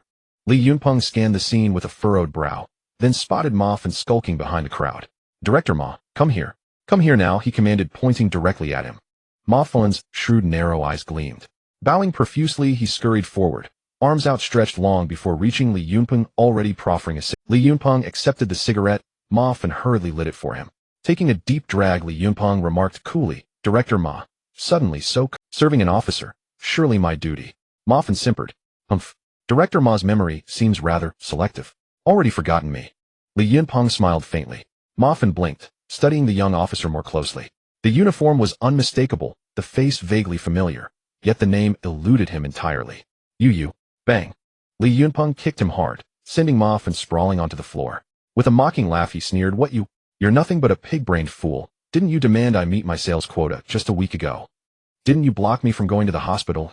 Ma Fan stared. Then recognition crashed over him like ice water. Li Yunpeng. His heart lurched violently. Wasn't he merely a lowly sales clerk under his command? How had he risen to command armed soldiers? Li Yunpeng crushed the cigarette, but beneath his boot, then launched into a brutal assault, pummeling Ma Fan while roaring, "You're a monster. As a leader you abandoned your people, exploiting your authority to corrupt, coerce, and degrade women. And in the very first days of the apocalypse you cast aside morality, law, and decency alike." Ma Fan writhed and wailed on the floor while his ragged entourage, disheveled lackeys and guards, stood frozen in terror. Their usual bluster evaporated before the grim, disciplined presence of armed soldiers. After venting his fury, Li Yunpeng turned and descended the stairs. Facing the crowd, he ordered, "Send several women upstairs. There are still naked women up." The crowd hesitated, stunned. No one dared move. Then from the throng stepped a woman of exquisite beauty, delicate features, graceful figure, pale skin, lending her an ethereal, almost haunting allure. Without a word, she picked up 2 sets of clothing and ascended. "Betsy, who is that woman?" Li Yunpeng asked. "Brother Peng, how can you not recognize Wang Shiyang?" Luzide replied, astonished. "She's the most beautiful woman in our entire industrial park." Li Yunpeng thought inwardly, "I've never laid eyes on her. This body's memories are yours alone." Moments later, Wang Shiyang guided the other women downstairs, followed closely by a sycophantic smooth-faced man whispering fervently into her ear. "Shuyang, I swear I'm not allied with Ma Fun. I went upstairs to plead for food for you all." Li Yunpeng caught the man's final desperate plea. His mind snapped to attention. The voice rang uncannily familiar. A flash of memory. Pan Hui, the lone shark. "Stay away from me. Just seeing you makes me sick." Wang Shuyang recoiled with visceral disgust. Only upon ascending had she witnessed the horrors inflicted upon the women, and understood at last the depravity of these men. "Pan Hui, what a delightful coincidence," Li Yunpeng drawled, laced with irony. Pan Hui turned sharply at the sound, eyes widening in shock at the sight of Li Yunpeng fully armed and Li Yunpeng. "Correct. And I still owe you 40,000 yuan, in principal and interest." "Ah, Brother Peng, don't mention it. The debt is void. Just keep me in your good graces moving forward." Pan Hui grinned, sweat glistening on his brow. "Oof, get back upstairs." Li Yunpeng chuckled, then instantly hardened his expression. Pan Hui choked mid-sentence, swallowed hard, and retreated, glancing back nervously with every step. Once the women descended, they buried their faces in their knees, muffling sobs. After prolonged reassurance, one finally spoke, her voice steady, recounting the horrors of the past days. Upon the apocalypse's onset, Ma Fun and his inner circle had watched the zombie-infested world from upstairs, and realized escape was impossible. So they began luring women upward, not to shelter them, but to satisfy dozens of men's base desires. Those taken upstairs received neither sustenance nor mercy, only starvation and torment. Ma Fun had long coveted Wang Shuyang's beauty, but initially restrained himself, wary of her father, vice president of the conglomerate. Only yesterday, emboldened by utter collapse, had he stormed downstairs to seize her, only to be thwarted by Lu Zide and his allies. Li Yunpeng climbed back upstairs. Ma Fun and his followers sat trembling on the floor.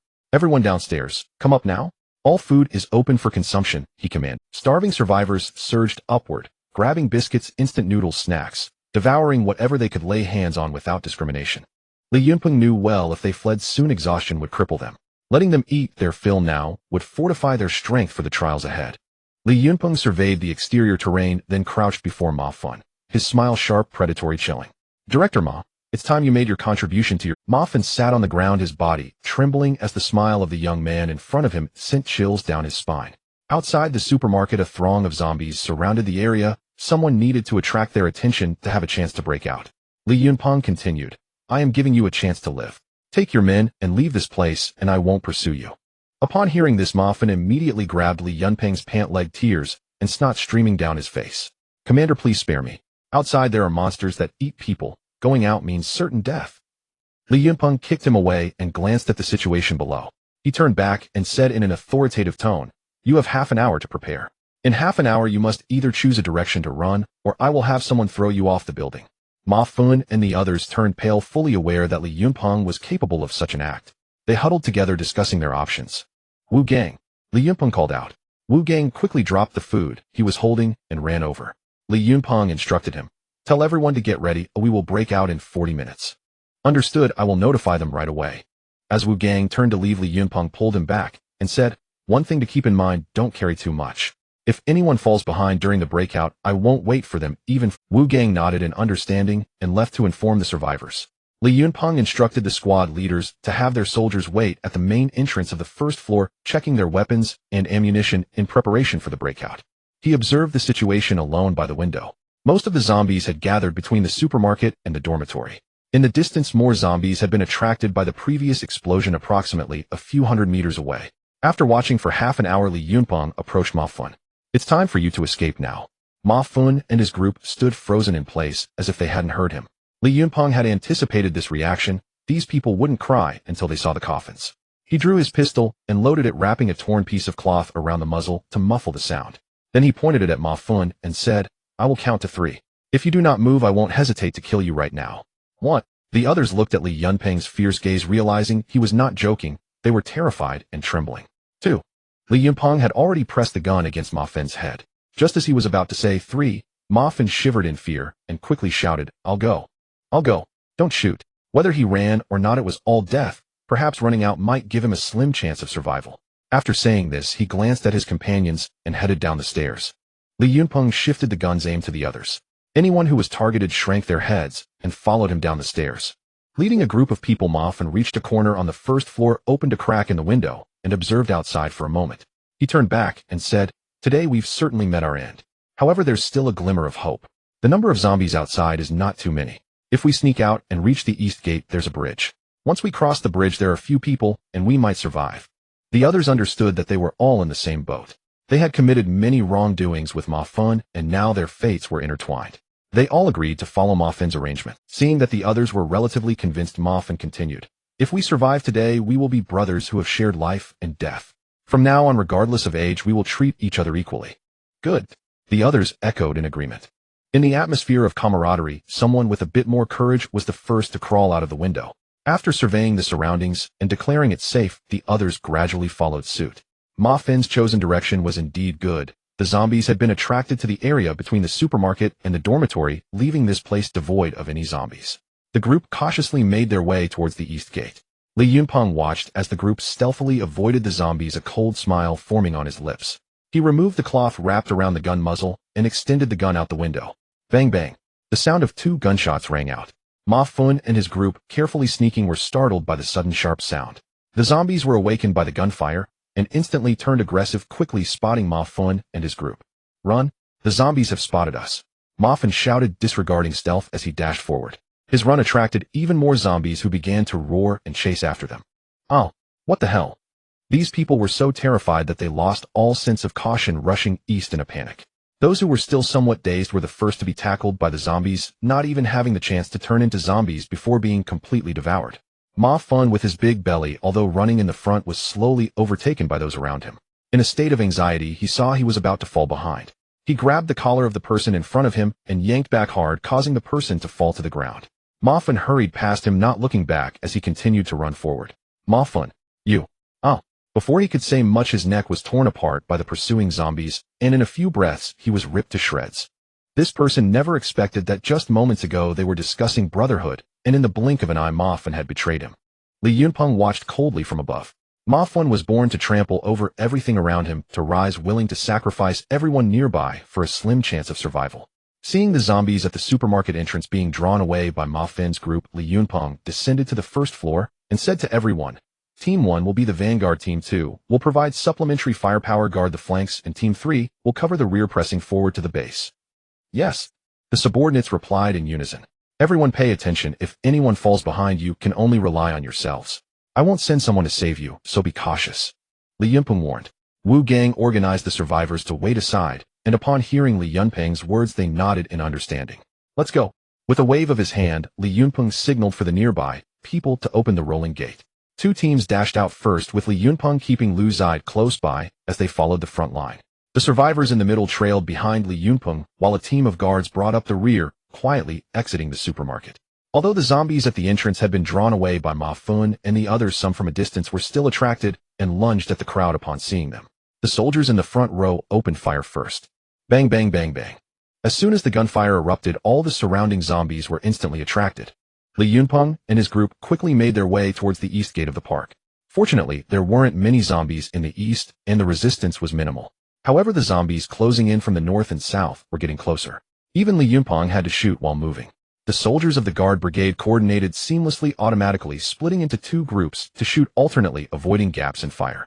Yet even so, 2 zombies managed to breach the ranks, and though they were quickly eliminated, over a dozen survivors and 2 soldiers were lost. The vanguard team reached the east gate first, where there were no zombies outside. Those guarding the sides turned back to support the rear. With the front row providing fire support, those behind finally managed to rush out of the park with minimal danger. "Quick, run along the bridge to the base across," Li Yunpeng shouted at the survivors. The number of zombies gathered in the park was overwhelming. The zombies in front were blocked by gunfire, while those behind directly climbed over the heads of the zombies in front, surging like a flood, an imposing sight. As soon as he finished speaking, the survivors exerted every ounce of strength to sprint towards the opposite bank, wishing their parents had given them an extra pair of legs. "I want leave, I will help you," Lu Zide said through gritted teeth. The situation was critical, and although Li Yunpeng was touched, he kicked him in the rear and said, "Get the hell out of here, you can't help at all. Peng Gu, get lost." Lu Zide thought it over and realized he truly couldn't be of much help. As the zombies approached, his legs felt weak, and he was simply a burden. Gritting his teeth, he turned and ran with the survivors towards the opposite bank. After sending Lu Zide away, Li Yunpeng continued to assign tasks.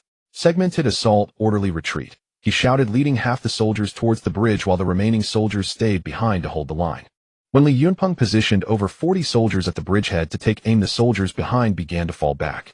The task of holding the line was handed to the bridgehead position, while the retreating soldiers ran towards the rear of the bridge to establish a defensive position. More and more zombies surged out of the gate. Due to the narrowness of the doorway, many zombies were crowded against the wall, stacking up like a pyramid directly climbing over. Li Yunpeng watched the overwhelming tide of zombies before him, his hand, holding the gun, trembling slightly. The scene was too shocking, making him feel like a tiny boat in the face of a tsunami ready to be engulfed at any moment. The terrain here is vast, and the guard troops' firepower is but a drop in the bucket against the horde of zombies. Retreat! Li Yunpeng shouted as he ran toward the end of the bridge. The team at the end of the bridge had just arrived and hurriedly assumed shooting positions. Li Yunpeng led the soldiers in retreat along one side of the bridge, clearing the line of fire for the soldiers at the end, while allowing the zombies to enter the bridge where the guard troops could maximize their firepower in the narrow space. However, seeing that the ammunition was running low and not suitable for prolonged resistance, Li Yunpeng crossed the end of the bridge and ran toward the base.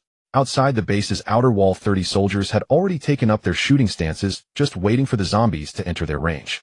As Li Yunpeng led his team halfway, he stopped once more to support the position at the end of the bridge. At this point, the bridge was already crowded with zombies packed tightly, with at least 2 or 3 layers. Many zombies were pushed into the river, causing splashes on the water surface, as if dumplings were being dropped, while from a distance the sight of the bridge resembled a great wave sweeping in. The guard troops at the end of the bridge quickly retreated after emptying their magazines. When the two teams merged, Li Yunpeng did not stop and sprinted toward the base. If it weren't for the soldiers occasionally turning back to shoot and block, Li Yunpeng might not have outrun the zombies. As he entered the base, the zombies behind him were already less than 50 meters away from it. The firepower on the wall opened up immediately, with machine gun bunkers below spitting out 4 tongues of flame, swiftly suppressing the horde. After Li Yunpeng ran into the base, he collapsed onto the ground, breathing heavily. For the first time, he had engaged in intense combat with such a massive horde of zombies, and his heart raced with excitement. After catching his breath, he leaned on his gun and stood up, climbing to the top of the wall. Looking through binoculars, he saw that zombies were still surging out of the park, crowding the path from the park to the base. The students who had fled to the base were still in shock, but there was no time for them to rest. Li Yunpeng directly exchanged for 2.0 rounds of ammunition, then spent all remaining points to summon soldiers, rallying everyone to action. The men moved the ammunition, while the women reloaded empty magazines for the soldiers. The battle was fierce. The women on the wall watched the oncoming tide of zombies, their faces pale, hands trembling as they loaded bullets. They feared that in the next moment the zombies would break through the defenses, costing them their lives. In this critical moment, Li Yunpeng could not hesitate, though every additional person meant more strength. He picked up a rifle and joined the fray. All machine guns fired at maximum speed, maintaining a fire output of 500 to 600 rounds per minute for a minute. The front line of the zombie tide was pushed back to about 100 meters, and the corpses of the fallen zombies piled up on the ground, slowly forming a wall of bodies as the zombies behind climbed over the wall and continued charging toward the base. While the wall of corpses slowed the zombies' advance, it also increased the difficulty of shooting. Bullets could hardly reach the zombies at the back. Li Yunpeng felt anxious. He knew that soon a new wall of corpses would be piled up closer to the base as the relentless horde kept advancing. As he predicted, just half an hour later the zombies were blocked at a distance of 80 meters from the base, gradually forming a new wall of corpses, while only one soldier had been summoned. This situation couldn't continue. Soon the wall of corpses would pile up right in front of them. Due to the 2 walls of corpses, the zombies' attack speed had slowed somewhat, and there was some remaining firepower on the outer wall. Li Yunpeng quickly ordered 3 teams to fall back to the inner wall for defense. At this rate, the outer wall would surely not hold. They could only pray that the remaining number of zombies in the park was not too high. After more than an hour of fierce fighting, the nearest zombies were already less than 20 meters from the base, with the corpses piled up more than 3 meters high. Li Yunpeng quickly ordered the survivors to stop supplying ammunition to the outer wall and to adequately prepare ammunition for the inner wall. If they waited until the zombies reached the wall before retreating, they would surely be bitten in the tail. The soldiers fully equipped were slower than the zombies, and the retreat had to happen now. The soldiers at the machine gun positions could not return. Once the guns stopped, the tide of zombies would instantly arrive. If they broke into the ranks, they would be annihilated. Machine gun positions keep firing. The rest of you retreat to the second wall. Li Yunpeng issued a difficult command, experiencing for the first time the brutality of war, knowing that sacrifices were necessary to buy precious time for his comrades. After issuing the command, Li Yunpeng jumped off the wall and ran toward the inner wall of the base, with the other soldiers following closely. Having lost the firepower of the rifles, only 4 machine guns roared. Li Yunpeng and the soldiers sprinted. Just as they climbed to the inner wall, the sounds of the 4 machine guns gradually went silent. He knew that the guard soldiers who had bought them time to retreat had sacrificed themselves. Ignoring his sorrow, he ordered all soldiers to prepare for battle. In his heart, he held on to a sliver of hope that the zombies might stop after losing their target, but this dream was soon shattered as more zombies roared over the outer wall. The distance between the inner and outer walls less than 100 meters. Fire! Li Yunpeng shouted loudly, firing first. The two machine gun bunkers outside the inner wall, along with over 100 automatic rifles, opened fire simultaneously, and the zombies climbing over were gunned down quickly, piling up a thick layer at the base of the wall. At this moment, teetering between life and death, Li Yunpeng felt no fear, no panic, only mechanically squeezing the trigger, eliminating every zombie that appeared before him. Due to the proximity, some zombies occasionally slipped through and charged toward the base's wall. Li Yunpeng assigned 5 soldiers to stand guard against the approaching zombies. This was not a waste of combat strength. If zombies broke through the ranks, it would be a disaster. Soon several layers of corpses piled up between the inner and outer walls, filling the empty space, reaching a height nearly equal to that of the wall, meaning the wall had lost its protective efficacy. However, Li Yunpeng did not expect that the corpses piled up between the inner and outer walls would give him a moment to breathe, as the charging zombies stumbled over the bodies of their fallen comrades, moving unevenly and slowly, creating excellent shooting conditions for the soldiers. In the final moments of the battle, there was a dramatic turnaround. Li Yunpeng shouted, "Give it to them hard. There aren't many zombies left." As the sky darkened, the gunfire gradually eased. The soldiers switched to precise shooting, and the battle continued from noon until dusk with no more zombies emerging from the park. Li Yunpeng shook off his sore shoulders and finally felt relieved this hurdle had been passed. After eliminating the remaining few hundred zombies, the smoke-filled battlefield was littered with corpses. In this battle, Li Yunpeng lost nearly 30 soldiers, expended 0 rounds of ammunition, and successfully exterminated over 10,000 zombies, while rescuing more than 300 survivors, significantly advancing the upgrade progress. The zombies near the park had been almost entirely wiped out. The vast industrial park, like a girl stripped bare, opened its arms to Li Yunpeng, offering him all its resources. Additionally, there should still be trapped survivors in the dormitories, which would have to be dealt with later. Although this battle was fierce, it had fundamentally resolved the initial survival issues of the base. Not only did it eliminate nearby threats, but after consuming several million points, the panel displayed over 5,000 points remaining, relieving him of immediate worries about points. Li Yunpeng jumped off the wall, and over 300 exhausted survivors looked at him with awe as he descended, automatically clearing a path for him. Even Lu Zide's gaze was different from before, filled with respect for the strong. He struggled to accept the reality that this former buddy and colleague had led a group of elite troops into the park to rescue people. Li Yunpeng paid no attention to the expressions of those people. After the great battle, not only was he sore all over, but the tension he had held for an entire day was also exceptionally exhausting. He exchanged for several thousand individual rations and placed them at the entrance of the armory, assigning 2 soldiers to distribute them accordingly. Then he entered the base alone, took a shower, and collapsed onto the bed, not wanting to move a finger. Although his body did not want to move, Li Yunpeng's mind was still racing, contemplating the next steps of development. The current scale of the base was still too small and needed to be upgraded quickly. There were more survivors hiding in various corners of the park, and taking advantage of the extermination of the zombie horde, he needed to get these people out quickly, for the zombie groups in the city might come wandering back in a few days. Survivors who hadn't eaten enough for an entire week consumed their individual rations cleanly, and after feeling full they were even more exhausted, with many simply lying on the ground to sleep. Wang Shiyan stared blankly at the base's main gate, her mind filled with thoughts of that frail, yet imposing man who had walked into the house and never came out again, not inviting anyone inside, not even Lu Zide, who seemed to have a good relationship with him. What she did not know was that the resolute man she remembered was currently lying in bed, half a biscuit still in his mouth, holding a vitamin drink as he slept. Li Yunpeng was utterly exhausted, reflecting that he had never felt this fatigued, even during all-nighters at the club years ago. The next morning, Li Yunpeng slowly awoke and opened the base's main gate, finding a chaotic scene outside, with people sprawled out everywhere. He felt no embarrassment about the conditions, though rudimentary in this brutal apocalypse. Surviving was already a tremendous stroke of luck, especially as they had been provided a safe haven. Having experienced life and death escapes, the survivors understood that the safety before them was hard-earned. Upon seeing Li Yunpeng emerge, they all got up from the ground and stood quietly. Li Yunpeng cleared his throat and said, "Today's main task is to clear the bodies between the inner and outer walls, and then construct a building. Everyone must adapt to the survival environment of this apocalypse. I do not wish for anyone to take my words lightly. Otherwise, while I can save you, I can also cast you out." No one dared to refute him. Having finally found a place to settle, the survivors were greatly intimidated by the fact that Li Yunpeng had driven out Ma Fun and his group as bait. He was certainly not a person to show mercy. Even Wang Shiyan was no exception. Li Yunpeng did not treat her any differently, just because she was attractive. In this apocalypse, one had to experience certain trials to reveal each person's true character. After breakfast, Yunpeng organized a small team of soldiers to help everyone move the bodies. They parked the truck they had brought from the construction site nearby, where thousands of zombie corpses were piled together, creating a shocking sight of tangled heads and severed limbs. Many survivors couldn't even approach before gagging. Wang Shiyan had been pampered her entire life and had never seen a dead body, let alone handle zombie corpses. She vomited bile. Even the first batch of survivors like Zhang Tao turned pale. They had previously dealt with 6 corpses, but compared to the scene before them, it was an entirely different concept. Lu Zide approached Li Yunpeng and whispered, "Brother Peng, can I?" "No." Li Yunpeng interrupted his unfounded hopes with an expressionless face. Lu Zide exclaimed, "Damn, you are heartless." Ignoring Lu Zide's distressed expression, Li Yunpeng turned and climbed up the wall. This was for his own good. In this apocalypse, there was no longer a place that was absolutely safe. Sooner or later they had to take this step. He stood coldly on the city wall, overlooking everything, ignoring the pleading gazes of all the women.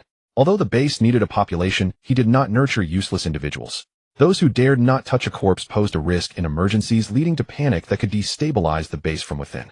Li Yunpeng shouted, "You can dawdle, but you won't eat until the bodies are cleared." He ordered the guards to place food at the foot of the city wall, standing guard with their guns. Upon hearing this, the crowd, though reluctant, had to steel themselves and get to work. Zhang Tao gritted his teeth and led the way, climbing onto the pile of corpses, suppressing the urge to vomit as he pulled a zombie toward the truck. The first batch of survivors, seeing him take action, hurried to help lift the bodies onto the truck. Wu Gang saw that the first group had already started and called to his companions to step forward and move the bodies. With someone leading, the rest had to pitch in to ensure they would eat the next meal. The men formed pairs, and despite initial fear and disgust, they gradually adapted after several trips. The women were different, mustering courage to work in groups of 4, with 3 of them crying while they worked. There were still a dozen survivors who remained unmoved. The women simply squatted and cried while the men wore expressions of terror, utterly unwilling to touch them. Li Yunpeng was somewhat satisfied with the situation and then turned to shout, "Team 1, come over." Team 1's captain jogged over and stood at attention, saying, "Commander, please give your orders. Arrange for someone to keep an eye on those who haven't worked. They are not allowed to eat lunch or dinner." "Understood." The captain of Team 1 saluted and then called over his team members to assign the tasks Li Yunpeng had given. The dozen or so survivors who had not participated could only steal glances between their fingers at those who were moving the bodies, huddling together and trembling. By the end of the morning, everyone had loaded all the bodies between the inner and outer walls onto the truck and taken them outside the base for incineration. As thick smoke billowed, the survivors finally breathed a sigh of relief. By the end, the men were mostly numb, and although the women looked pale, very few cried out in fear again. After cleaning up the base, everyone lined up to receive food. The dozen or so who hadn't worked tried to sneak into the line amidst the chaos. Having shared a common hardship, the other survivors naturally looked down on those timid individuals hoping to gain without effort. Anyone who shamelessly cut in line was pushed out, and the dozen people had no choice but to obediently move to the end of the line. They initially thought they could get away with it, standing at the back of the line and craning their necks to see how much longer it would be until they could receive food. At that moment, the captain of Team 1 arrived with a group of soldiers, causing these individuals to lower their heads in guilt or turn to the side to avoid being noticed. What they didn't know was that Team 1 had already assigned someone to monitor them. Every move was under the watchful eye of the soldiers. By order of the commander, those who did not participate in the base cleanup are not allowed to eat. "Please leave, everyone," the captain of Team 1 said coldly, but between their faces and bellies, these individuals tacitly chose the latter, ignoring his words. Seeing this, the captain was unceremonious, waving his right hand. His soldiers surged forward, pulling these individuals out of the line. Some people become cowardly in the face of crisis, but failed to see the situation clearly afterward. Suddenly, someone began to resist. "Why can't we eat? We paid taxes too," someone shouted loudly. The first batch of survivors like Zhang Tao smirked upon hearing this. They understood Li Yunpeng's style too well. Using a flag to intimidate him was simple. Li Yunpeng happened to hear this and strolled over, leisurely sizing up the speaker, a lean, middle-aged man with a center-parted hairstyle, narrow black-framed glasses, and darting small eyes. "What is your name?" Li Yunpeng asked. I am Zhao Hai, sir. The other matters are negotiable, but we must be allowed to eat." Li Yunpeng could not be bothered with his nonsense and ordered the soldiers beside him throw him out. With that, he turned and walked away. The soldiers received the order and immediately took action, escorting the group of people toward the base's exit. As they were about to be thrown out, the crowd struggled and shouted desperately, but against the guards' strong physiques, any resistance was futile. The dozen or so individuals were ruthlessly thrown out of the base, staring at the tightly locked gate with hearts filled with anger and regret. Most survivors had no objections to Li Yunpeng's actions, although a small number felt that he was too heartless, as ordinary people, without any weapons, found it hard to survive outside the base, and this move was tantamount to signing their death warrant. Regardless of what people thought, one thing was certain: it was best to follow the orders of this young man, referred to as the commander by the soldiers.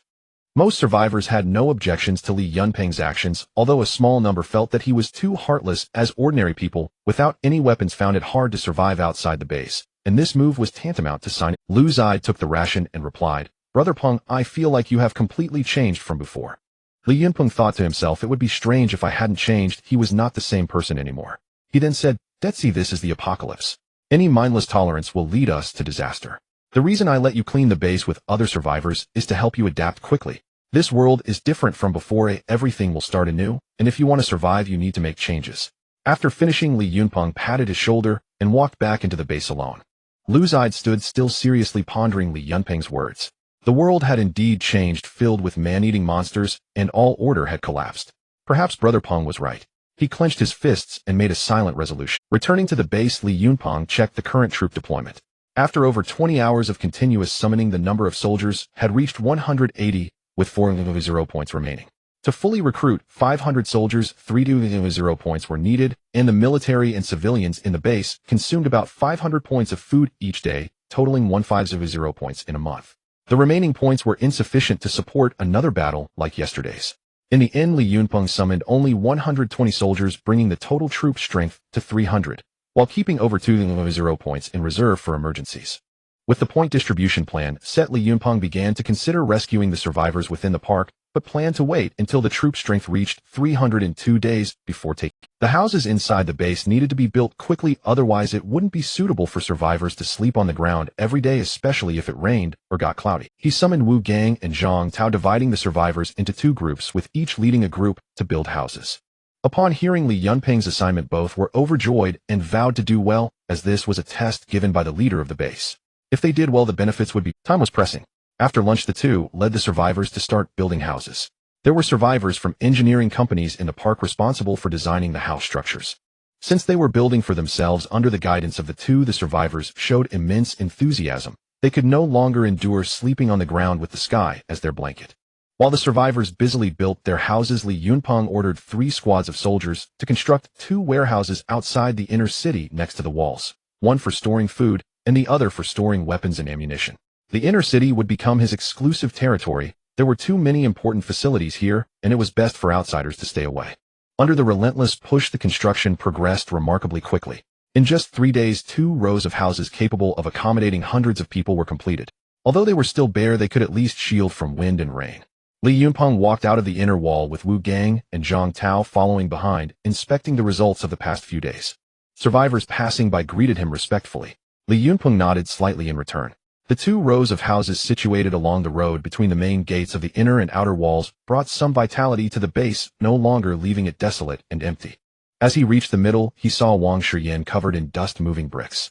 She hadn't noticed his arrival until a companion nudged her, prompting her to turn and see Li Yunpeng. Flustered, she hastily set down the red bricks and greeted him like the others. Her father was the vice president of a conglomerate, a true rich second generation.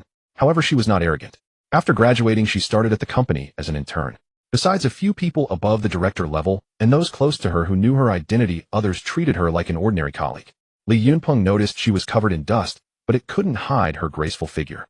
The dust mixed with sweat on her delicate oval face gave her a distinct charm, with her straight nose and sparkling eyes resembling a clear spring. He had heard Lu Zai mention Wang Shiyan's situation, and he was surprised that a woman from such a wealthy family could adapt to apocalyptic life so quickly without showing any signs of. What major did you study before? Li Yunpeng asked. Wang Shiyan was startled by the sudden question, but answered honestly, I majored in accounting, and I just graduated. How about this? I happen to need someone to manage the living supplies, so you can lead and organize a few people for this task. Wang Shiyan was a bit confused. Oh, I'm okay. Who should I ask to help me? Li Yunpeng chuckled at her innocent expression and said to Wu Gang and Zhang Tao, choose a few honest and dependable ones from your 2 groups to assist Wang Shiyan. Understood. Upon hearing this, both complied happily. They were not foolish. With Wang Shiyan's stunning beauty and the supreme authority of the commander, it was evident that something indescribable would happen between them. They treated Wang Shiyan's matters as Li Yunpeng's affairs. The surrounding survivors looked at Wang Shiyan with envy. Having the commander as a backing was like taking a leap to the top. Wang Shiyan felt overwhelmed by the gazes of everyone, her face turning crimson. After giving his instructions, Li Yunpeng turned back to the inner city. The summoning of soldiers was complete with a total of 300. After several battles, there were already 20 squad leader-level officers. He selected the top 10 based on their numbers for reassignment and instructed squad leader number 7 to gather the soldiers. Except for those on duty, everyone was to assemble in the open area in front of the base for a meeting. The guards moved quickly. In less than 5 minutes, 270 soldiers formed an orderly line standing before Li Yunpeng like a standard. Li Yunpeng said solemnly, "I hereby decree that all newly promoted level 1 squad leaders will have their last names changed to Li. For example, the first squad leader will be called Li Yi, and so on." Understood. The soldiers responded in unison.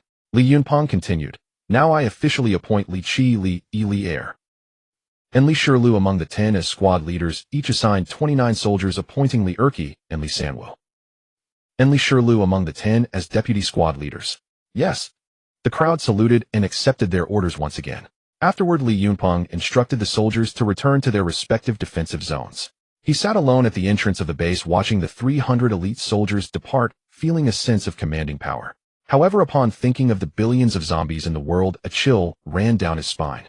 Li Yunpeng constructed 2 warehouses against the outer side of the inner wall, one serving as a supply warehouse, and the other as a combat readiness warehouse.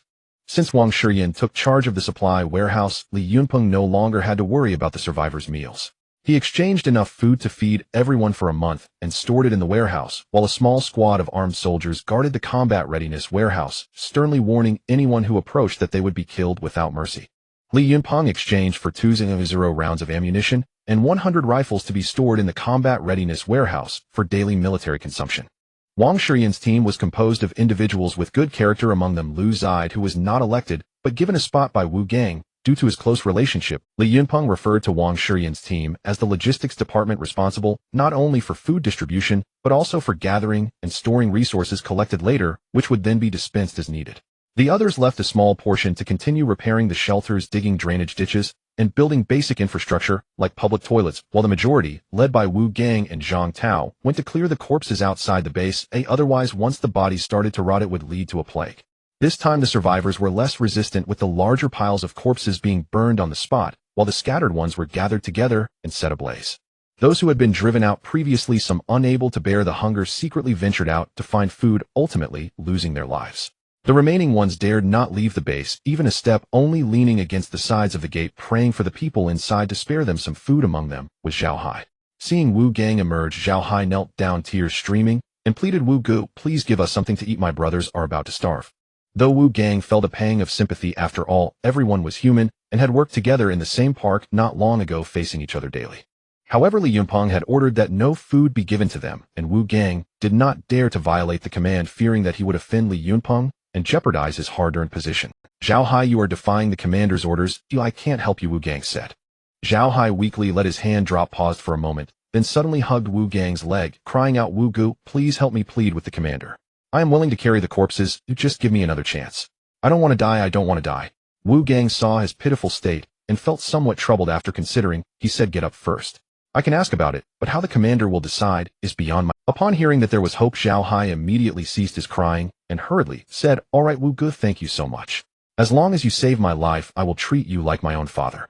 Wu Gang felt some disgust at his sycophantic demeanor, but having already spoken, he couldn't take it back.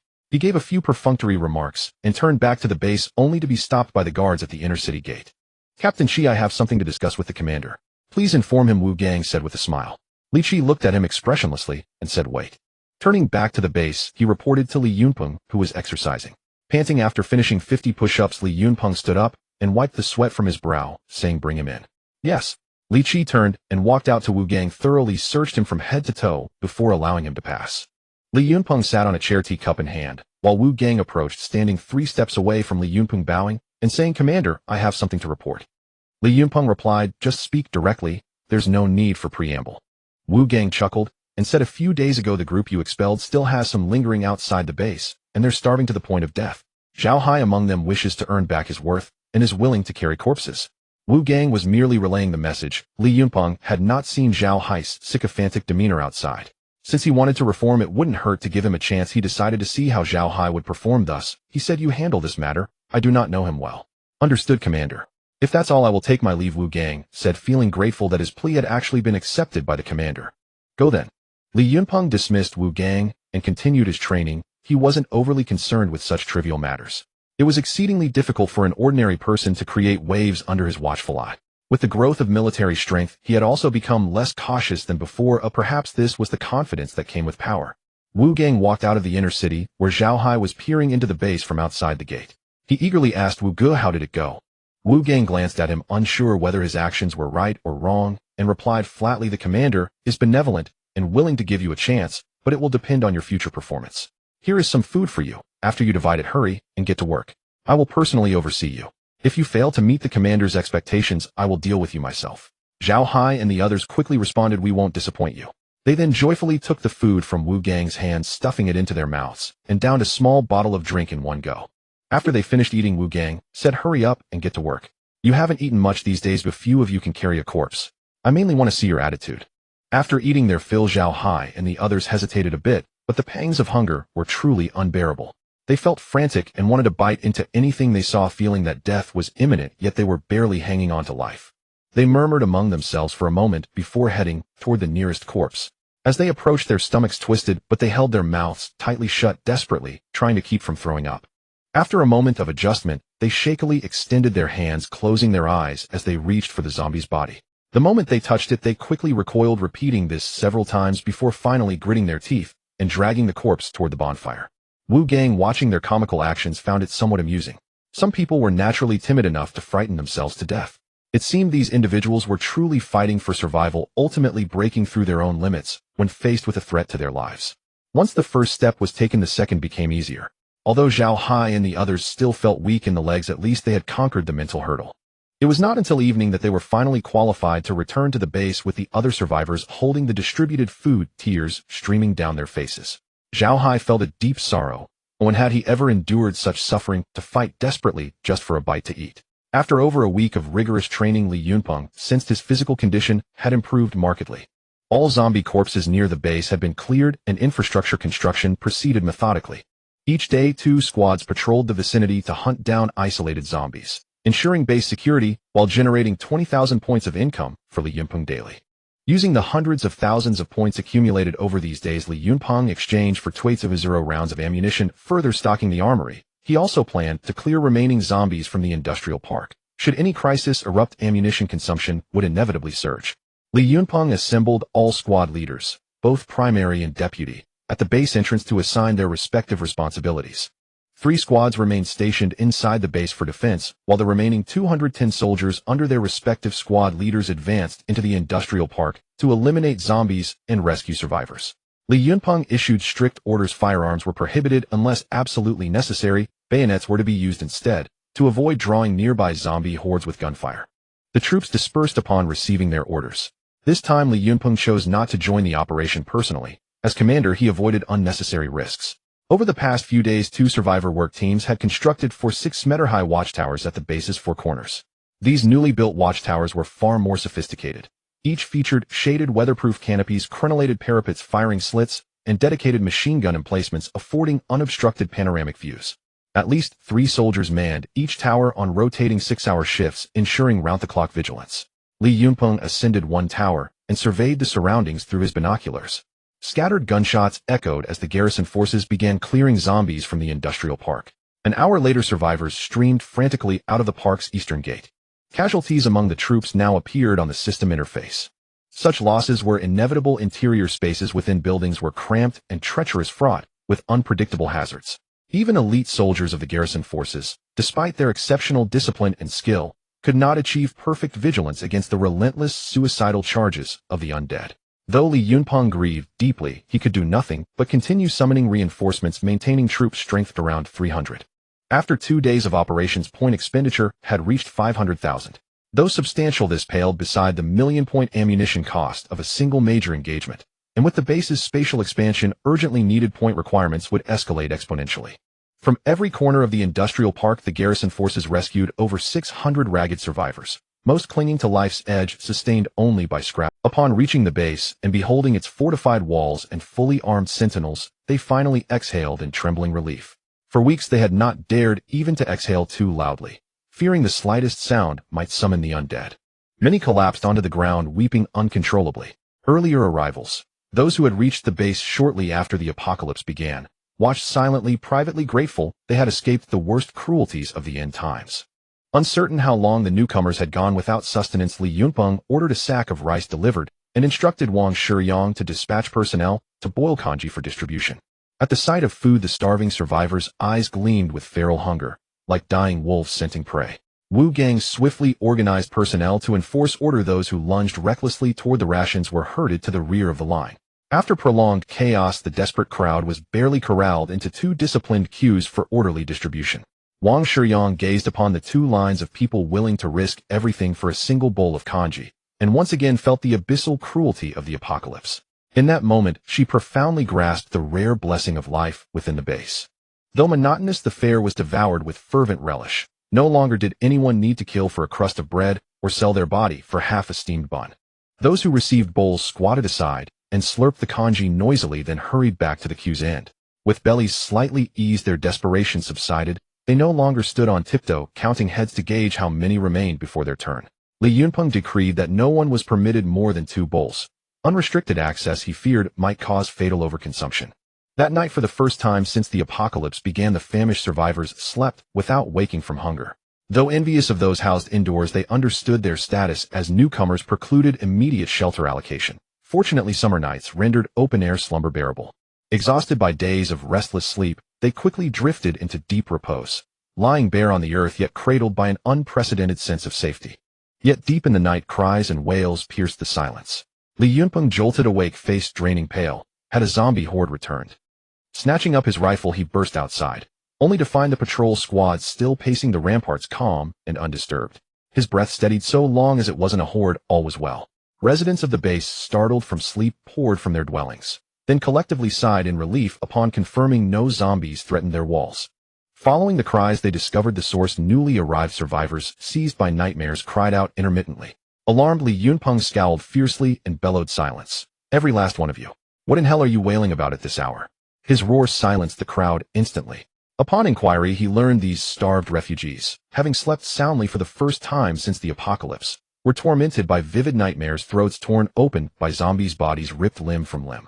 Li Yunpeng grimaced inwardly. Such nocturnal clamor endangered everyone's rest, and thank heavens nearby zombies had been nearly eradicated in the early days of the apocalypse. Such noise would have doomed the entire base. He glared coldly and declared form groups of 5 for sleeping.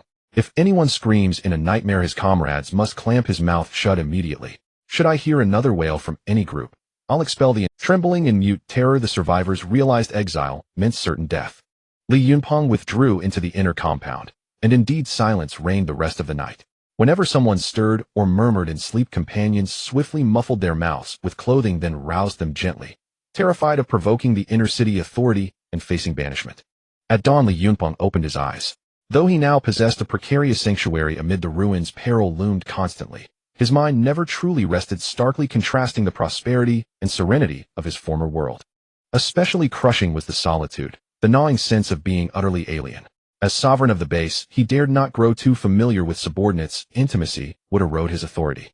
Yet beneath the mantle of command, he remained at heart an ordinary man yearning for confidence, burdened ever more heavily by secrets held in silence. He banished such thoughts ruthlessly. Self-pity served no purpose.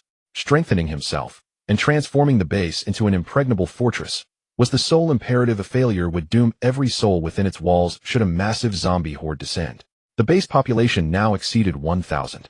Consulting the system revealed that upgrading the barracks to level 1 required 2,000 residents, a goal only halfway achieved despite relentless effort.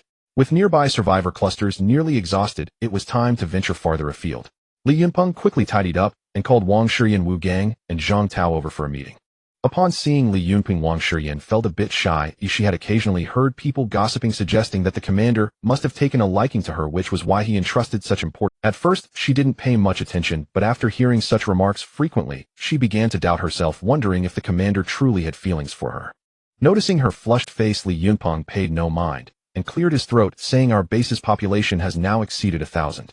Relying solely on individual rations is not a viable solution. Starting today, arrange for those without work to go to the garden area to gather supplies. I will send 2 teams of guards to accompany them. For those who do not wish to go, they will only receive 1 bowl of porridge each day to ensure they do not starve. Zhang Tao immediately stood up and said earnestly, "Rest assured, Commander, I will personally lead a team to gather supplies." Li Yunpeng was somewhat surprised as Zhang Tao had been in the base since the outbreak of the apocalypse and had not left since, yet now he was brave enough to venture out. In truth, Zhang Tao understood that survival in the apocalypse would inevitably require facing such challenges. Now that he was fortunate enough to have the commander's favor, he must cherish this hard-won opportunity and strive to be ahead in everything, for those who hesitate would eventually be replaced. Wu Gang, seeing Zhang Tao take the initiative, also stood up and said, "I will lead a team as well to ensure the tasks assigned by the commander are completed." Among the 3 managers present, Wang Shiyan, seeing that the 2 had already expressed their intentions, bit her lip and stood up nervously, saying, "Commander, I also." Li Yunpeng felt a headache coming on and quickly interrupted, "You should sit down. What are you doing here just to join in the fun? With just your few subordinates, what supplies can you bring back? Given the population surge, your department needs to ensure logistical support." Wang Shiyan felt embarrassed after hearing this and obediently replied, "Oh, okay." Wu Gang and Zhang Tao couldn't help but want to laugh at her adorable demeanor, but held back, struggling to suppress their amusement. Li Yunpeng noticed the 2 suppressing their smiles and shot them a glare, saying, "Stop standing there like fools. Bring back anything that can be of use." Yes. The 2 felt as if they had received a pardon, saluted, and hurriedly left. After they departed, only Li Yunpeng and Wang Shiyan remained in the room, with Wang Shiyan feeling a bit anxious, sitting there fidgeting with the corners of her clothes. Li Yunpeng curiously asked, "Shiyan, do you have something to say?" Wang Shiyan then snapped back to reality, saying, "Oh no, nothing. They'll be leaving now." She quickly stood up, bowed, and fled in a fluster. This woman so inexplicable. Li Yunpeng muttered to himself as he watched her hurriedly run away. After arranging the collection of supplies, Li Yunpeng called all the squad leaders. 10 burly men stood in a row, unmoving as mountains. After advancing to the next level, their thinking became more agile, no different from ordinary people. Li Yunpeng stood before them and said, "Next we will explore the outside. Today let's allocate our respective tasks." The squad leaders, who had been standing casually, immediately straightened up and listened solemnly to the orders. "Li Elier, you are responsible for guarding the base. There must not be any mistakes. If anyone disrupts the order of the base, eliminate them on the spot after ineffective warnings." "Yes, rest assured, Commander." The 2 replied in unison. Li Yunpeng nodded and continued, "Li Shirliu, Li Sanwei, you 2 will lead your respective teams to escort the supply gathering teams." "Yes, we will ensure the task is completed." "Li Qi, Li Bai, you 4 squads will accompany me to explore the east.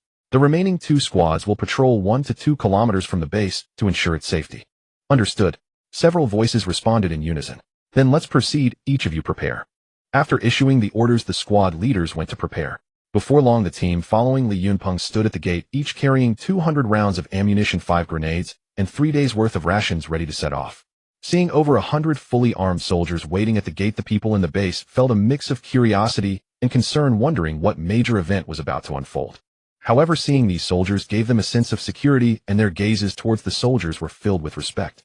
Soon after, Li Yunpeng, dressed in combat gear, slung a steel gun over his shoulder and marched in, exuding an imposing presence.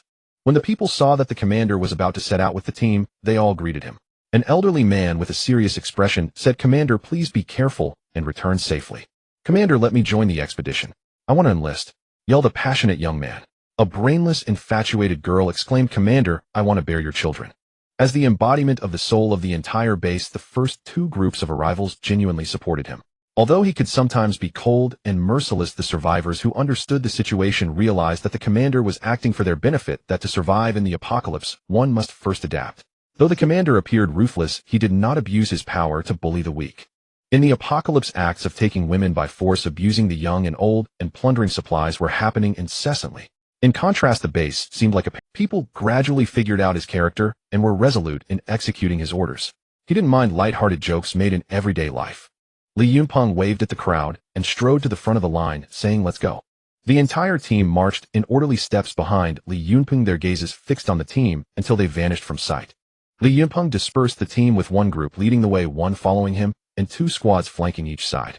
After walking east for over 10 kilometers, the guards would steer clear of any large groups of zombies spotted ahead, dealing with scattered ones using bayonets. The journey was uneventful. After turning a bend in the mountain, 2 soldiers from the vanguard team returned to report, "Commander, we have discovered a village ahead." Since there was a village, Li Yunpeng immediately gathered the team and cautiously approached. He crouched outside the village using binoculars to observe, and to his surprise found no zombies. Strange, is there really no one in this village during the apocalypse? Li Yunpeng scanned the area and noticed a few low houses by the fields outside the village. He pondered for a moment, and instructed Li Qi to take his team to clear the area, preparing to camp here for the night. Soon Li Qi signaled safely towards him. Li Yunpeng led everyone over. It appeared to be a vegetable greenhouse from a farmhouse. When the apocalypse occurred, there was no one here, and the furnishings inside had not been disturbed, covered in thick layers of dust. After arranging the lookout posts, Li Yunpeng climbed onto the roof to look into the village. This was a village with hundreds of households, and logically it shouldn't be this quiet. Li Yunpeng pondered inwardly, such a large village with a permanent population of several thousand before the apocalypse should surely have some signs of life, or at least traces of zombies. Now there were neither living people nor zombies to be seen. Truly strange. Li Yunpeng climbed to a higher vantage point, observing that the layout of the entire village was unlike any he had seen before. At the center stood a 3-story building flanked by 2 main roads that crossed in front of it. The other houses radiated outward in succession. To enter the village taking the main road was undoubtedly the most convenient and open choice, allowing ample time to react in case of any disturbances. If he took the narrow paths, he might not even have time to react in the event of an accident. Ideally, he would find a local to inquire about what was going on in this peculiar village. But now, with not a single ghostly shadow in sight, where could he find a local familiar with the situation? Though Li Yunpeng had over 100 soldiers, being surrounded by thousands of zombies in a complex terrain with no defensible position posed a grave risk of annihilation. He originally planned to send 2 soldiers into the village for reconnaissance, but before he could even speak, a gunshot shattered the tranquil environment.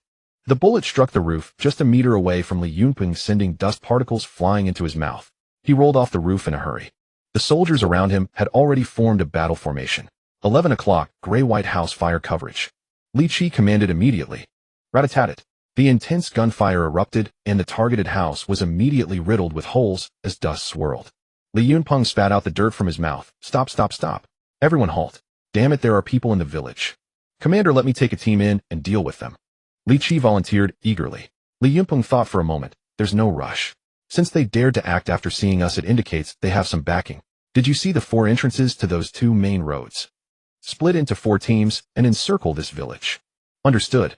Li Yunpeng shifted to a more concealed location, continuing to observe each house, noting that most had their doors wide open, while only a few doors in the center of the village were tightly shut, reinforced multiple times with sturdy wooden boards. Who could it be? Shortly after, he spotted a figure hunched over, scurrying from one house to another, cautious and eager not to attract attention. The presence of movement indicated that either the zombies in the village had been cleared or drawn away. Li Yunpeng was somewhat surprised. Besides himself, there was actually someone capable of clearing out zombies, indicating they were not simple. He observed for an hour, during which people occasionally moved cautiously between the houses. From his observations, he could basically determine that this was a human settlement, but he was unsure of the situation inside. Li Yunpeng concluded his observations and said, "Order the teams guarding the exits to organize small squads for a probing attack. First ascertain the enemy's firepower." Understood. Although he knew the people here had guns, he had no idea how many or how skilled they were, so gathering intelligence was crucial. Before the guard soldiers could act, a loudspeaker suddenly blared from the village. Li Yunpeng, right? Don't think just because you have 100 people you can act all tough. Dare to enter the village and he'll kill you. Li Yunpeng was taken aback. The voice sounded somewhat familiar. Mixed with an electronic effect, it made it hard for him to recall where he had heard it before. Who are you? How do you know my name? Ha ha, Li Yunpeng, thanks to you, I almost died. But I'm a person of destiny. I survived all the way here from the park. Aren't you so tough? Come in if you dare. At that moment, Li Yunpeng suddenly remembered. During the supermarket incident in the park, he had driven Ma Fun and others out to attract the zombies' attention, but unexpectedly this guy managed to survive and escape, which was nothing short of a miracle. Ma Fun, don't think that just because you're being all mysterious in this village I'll be afraid of you. If you're sensible, come out yourself, or otherwise I'll be leading my men in. Ha ha, come on, whoever doesn't come is a grandson. Ma Fun retorted. Alright, just you wait. Li Yunpeng threatened. Just a waste who can only talk big. Ma Fun completely dismissed his threats. Li Yunpeng pondered. He shouldn't let Ma Fun's words provoke him, but rather stick to the plan. Li Qi takes some men to scout the village. Make sure to ascertain the enemy's details, including personnel, firepower, and hidden cards. Understood, I will ensure the mission is completed. Li Qi saluted, and then selected several capable subordinates, quietly breaking away from the group. Though not trained as professional scouts, the reconnaissance skills of the guard soldiers were on par with those of ordinary scouts. Li Qi and the others moved swiftly and silently, infiltrating the village and taking out hidden sentries they discovered along the way. They took the opportunity to capture a few secluded captives, and under Li Qi's subtle interrogation, they quickly obtained some preliminary information. Despite the village's small size, its layout was intricate. They were on the outskirts and had little understanding of the central area.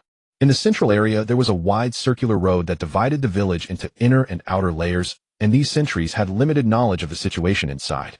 After easily dealing with the captives, Li Qi led the team to continue forward. The outermost perimeter progressed smoothly. The militiamen's level of alertness made them easy targets for Li Qi and his team, who advanced through the narrow paths between the houses straight into the village's center. Before long, they indeed came upon a wide road over 30 meters across, blocking their way. The road was expansive and unobstructed, making it nearly impossible to pass through quietly. However, the village's most critical secret should lie in the central area. To fulfill the commander's orders, Li Qi immediately began to strategize. Split into 3 groups, one group creates a diversion, the second group provides cover, and the third group moves in to scout the central area. Understood, the soldiers replied in low voices. The 3 groups immediately sprang into action. Minutes later, an explosion suddenly erupted from another direction, drawing the attention of everyone on the opposite side, and Li Qi recognized that the opportunity had arrived. Second group, provide cover, everyone else follow me, and charge across. Understood. With that, Li Qi crouched low and quickly dashed towards the opposite side of the road. Suddenly, a crisp crack echoed underfoot. Everyone immediately assumed a combat stance. Li Qi turned around to see a soldier had stepped on some kind of device. What the hell? A landmine. Does this broken village have such advanced setups? He inspected cautiously and found it was not a landmine, but rather some unknown device. Just as Li Qi breathed a sigh of relief, a piercing alarm suddenly rang out. Damn it, an alarm system. At that moment, they were right in the middle of the road, and Li Qi reacted immediately. Prepare for battle. Ha ha ha, battle my ass. Don't you even look at what's buried under your feet. A man stood on the 3rd floor across the street and shouted loudly. Li Qi and his team immediately pivoted their rifles, aiming them all in unison at the man. The man remained utterly calm before the barrels. A chill ran down Li Qi's spine. He swiftly signaled his soldiers to investigate. The Guard Corps soldiers probed cautiously, and indeed discovered patches of loose soil scattered across the ground. Gently brushing it aside, they revealed bundled detonators, each connected to live fuses. At that moment, the man spoke casually. Well, still refusing to lower your weapons? Then I'll send you straight to the Western Paradise. As he spoke, he waved a remote control in his hand. Li Qi clenched his teeth, motionless, his mind racing, weighing whether he could strike fast enough to shatter the man's hand or disable the remote before ignition. But the man seemed to read his thoughts. Don't try anything clever. We have multiple remotes. Destroy this one, and others will trigger the charges instantly. Li Qi, the man, growing anxious about delays, pointed directly at him. You, and those hiding behind you. Drop your weapons and come inside now. Trapped atop a minefield, even Li Qi's elite military training offered no escape, but surrendering their firearms was unthinkable. These were standard-issue automatic rifles, as should they fall into enemy hands, they would pose a grave threat to Commander Li Yunpeng. Better to die than let them succeed. Damn it, still dawdling. Think I won't detonate right now? The man's impatience flared. Li Qi slowly raised his hands, and the man's gaze visibly steadied. But halfway up, Li Qi suddenly bellowed, all personnel, disassemble your weapons and throw them back. The Guard Corps obeyed without hesitation. Clatter. In seconds, every rifle was stripped into components. Barrels, bolts, magazines. All dismantled within 15 seconds. Hey, what the? The man stared stunned. Throw them. Li Qi roared. Whoosh. A cascade of critical firearm parts and loaded magazines soared across the street and landed at the man's feet. What the hell? You're asking for death. He snarled, furious. These men had just disassembled their rifles mid-minefield right under his nose. Seize them. From beneath the 3-story building, a dozen armed figures surged forth, weapons leveled at Li Qi and his team. Li Qi scanned them closely. Their firearms were crude, homemade powder weapons, likely firing steel pellets or stones. Yet these rustic guns could not be underestimated. Though inaccurate at range, they proved lethal at close quarters. Bolstered by their firepower, the group closed in, surrounding Li Qi and his comrades. Move. Cursing and shoving, they herded the 7 captives into the inner courtyard. As Li Qi walked forward, he kept his eyes lowered, stealthily mapping the terrain, memorizing every detail in case an opportunity to escape arose, or to relay intelligence. Of Li Qi's squad, only 3 members, assigned as decoys, had escaped. The remaining 7 were taken hostage after stepping into the minefield. The situation was swiftly reported to Commander Li Yunpeng. What? Where did they get so many detonators? Sir, they used mining-grade detonators. This area must once have been an act. Li Yunpeng weighed the implications. If the enemy had prepositioned large quantities of explosives, a direct assault would be perilous. Though his forces wielded superior arms, they lacked familiarity with the terrain, and no one knew where the detonators lay buried. A reckless advance would exact a heavy toll. Deploy one squad to secure the opposite side of the street, where Li Qi was captured, awaiting my order. Meanwhile, consolidate all other squads. Once we finalize our plan, we'll concentrate force and breach their position. Yes, sir. Within minutes, the security squad sent a messenger back. Commander, near the ambush site, we recovered numerous firearm components, likely discarded by Li Qi's team before capture to prevent weapons from falling into enemy hands. Li Yunpeng gritted his teeth. Damn it, we will rescue Li Qi. By afternoon, all squads had assembled. Standing at the broad avenue dividing the outer and inner zones, Li Yunpeng gazed across. The village's central district resembled an isolated island. Logically, a settlement of this size should teem with life, yet not a single zombie was in sight. How had they achieved such absolute containment? Based on reports from Li Qi's surviving team members, the street opposite was confirmed as a minefield. Li Yunpeng ordered send 2 grenades into the center of that field. Yes, sir.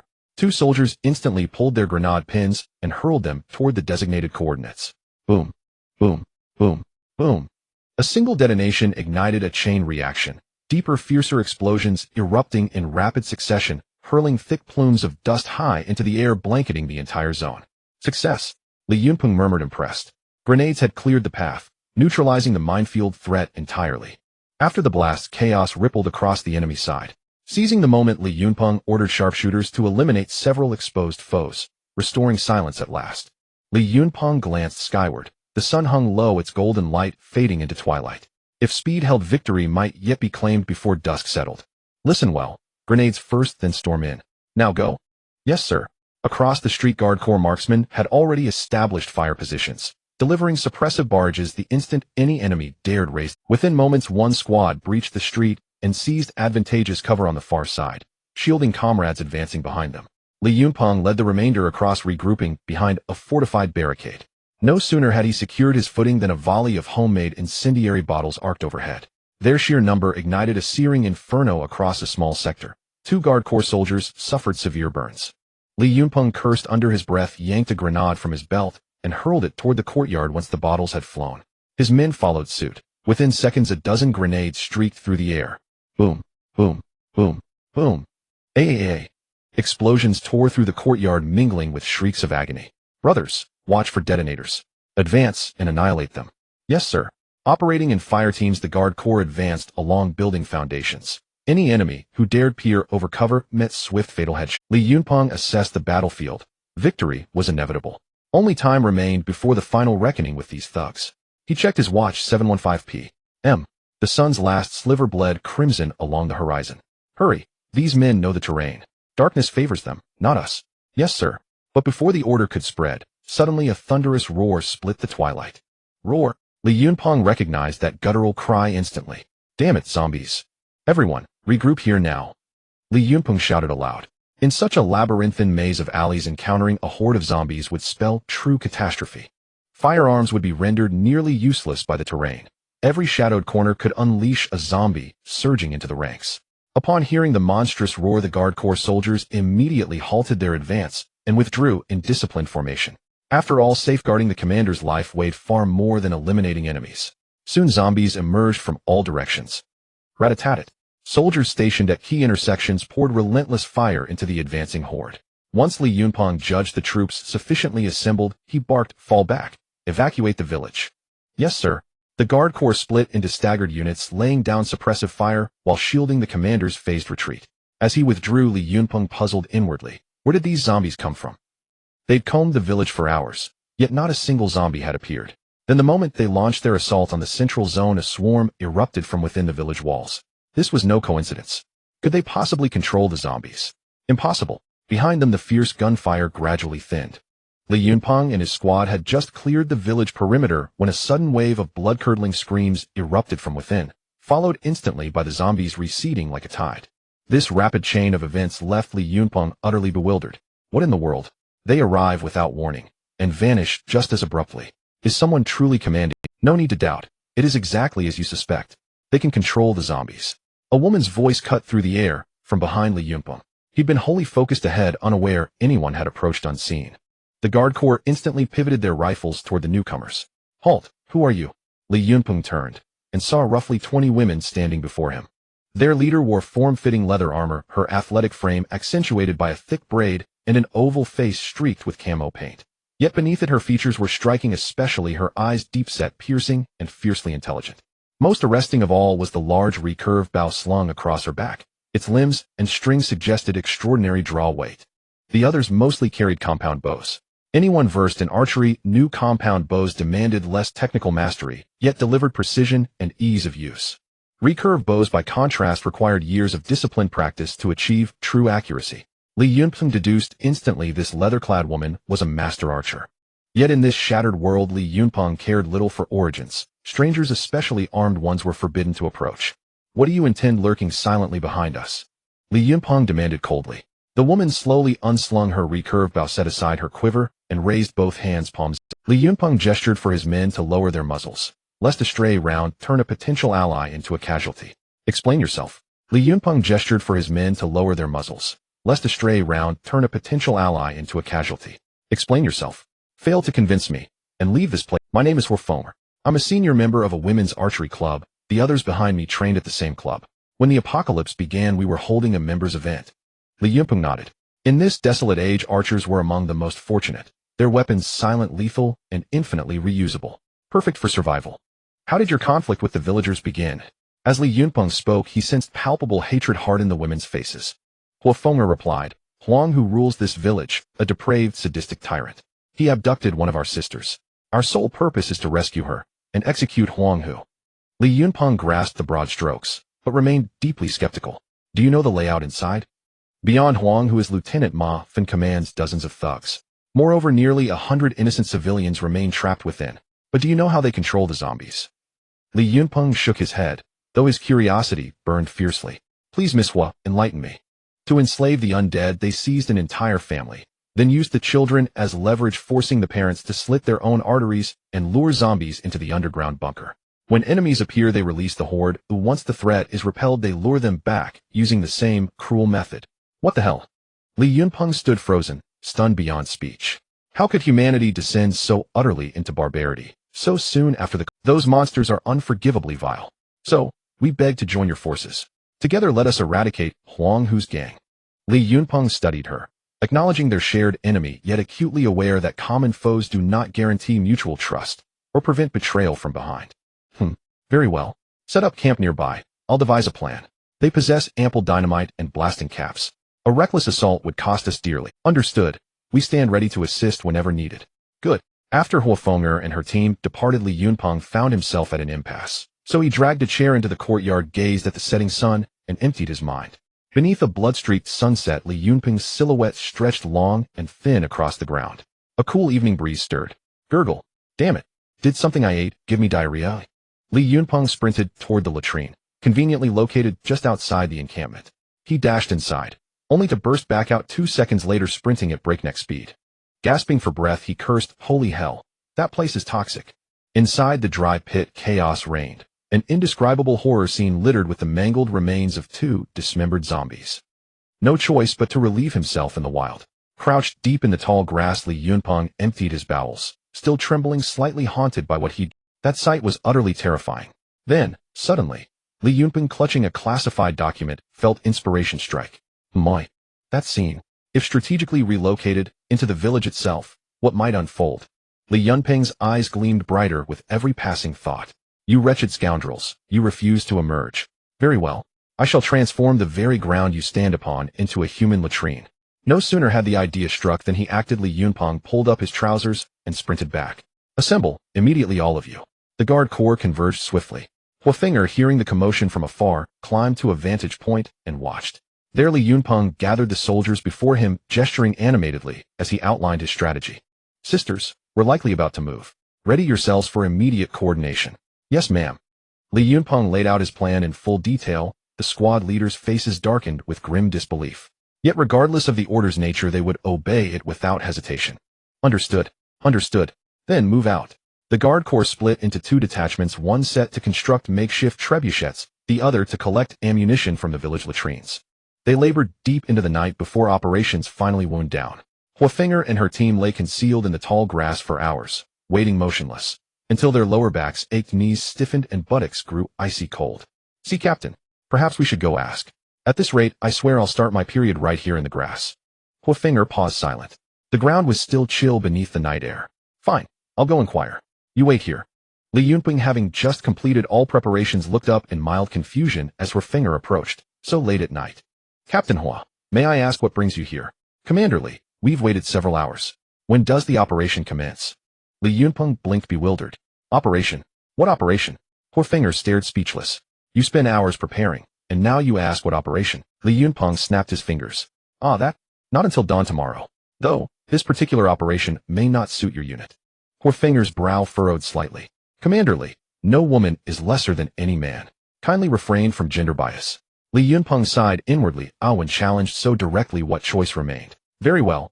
Tomorrow at 8 o'clock precisely, as the sun rises, the operation begins. Foreseeing nodded. Understood.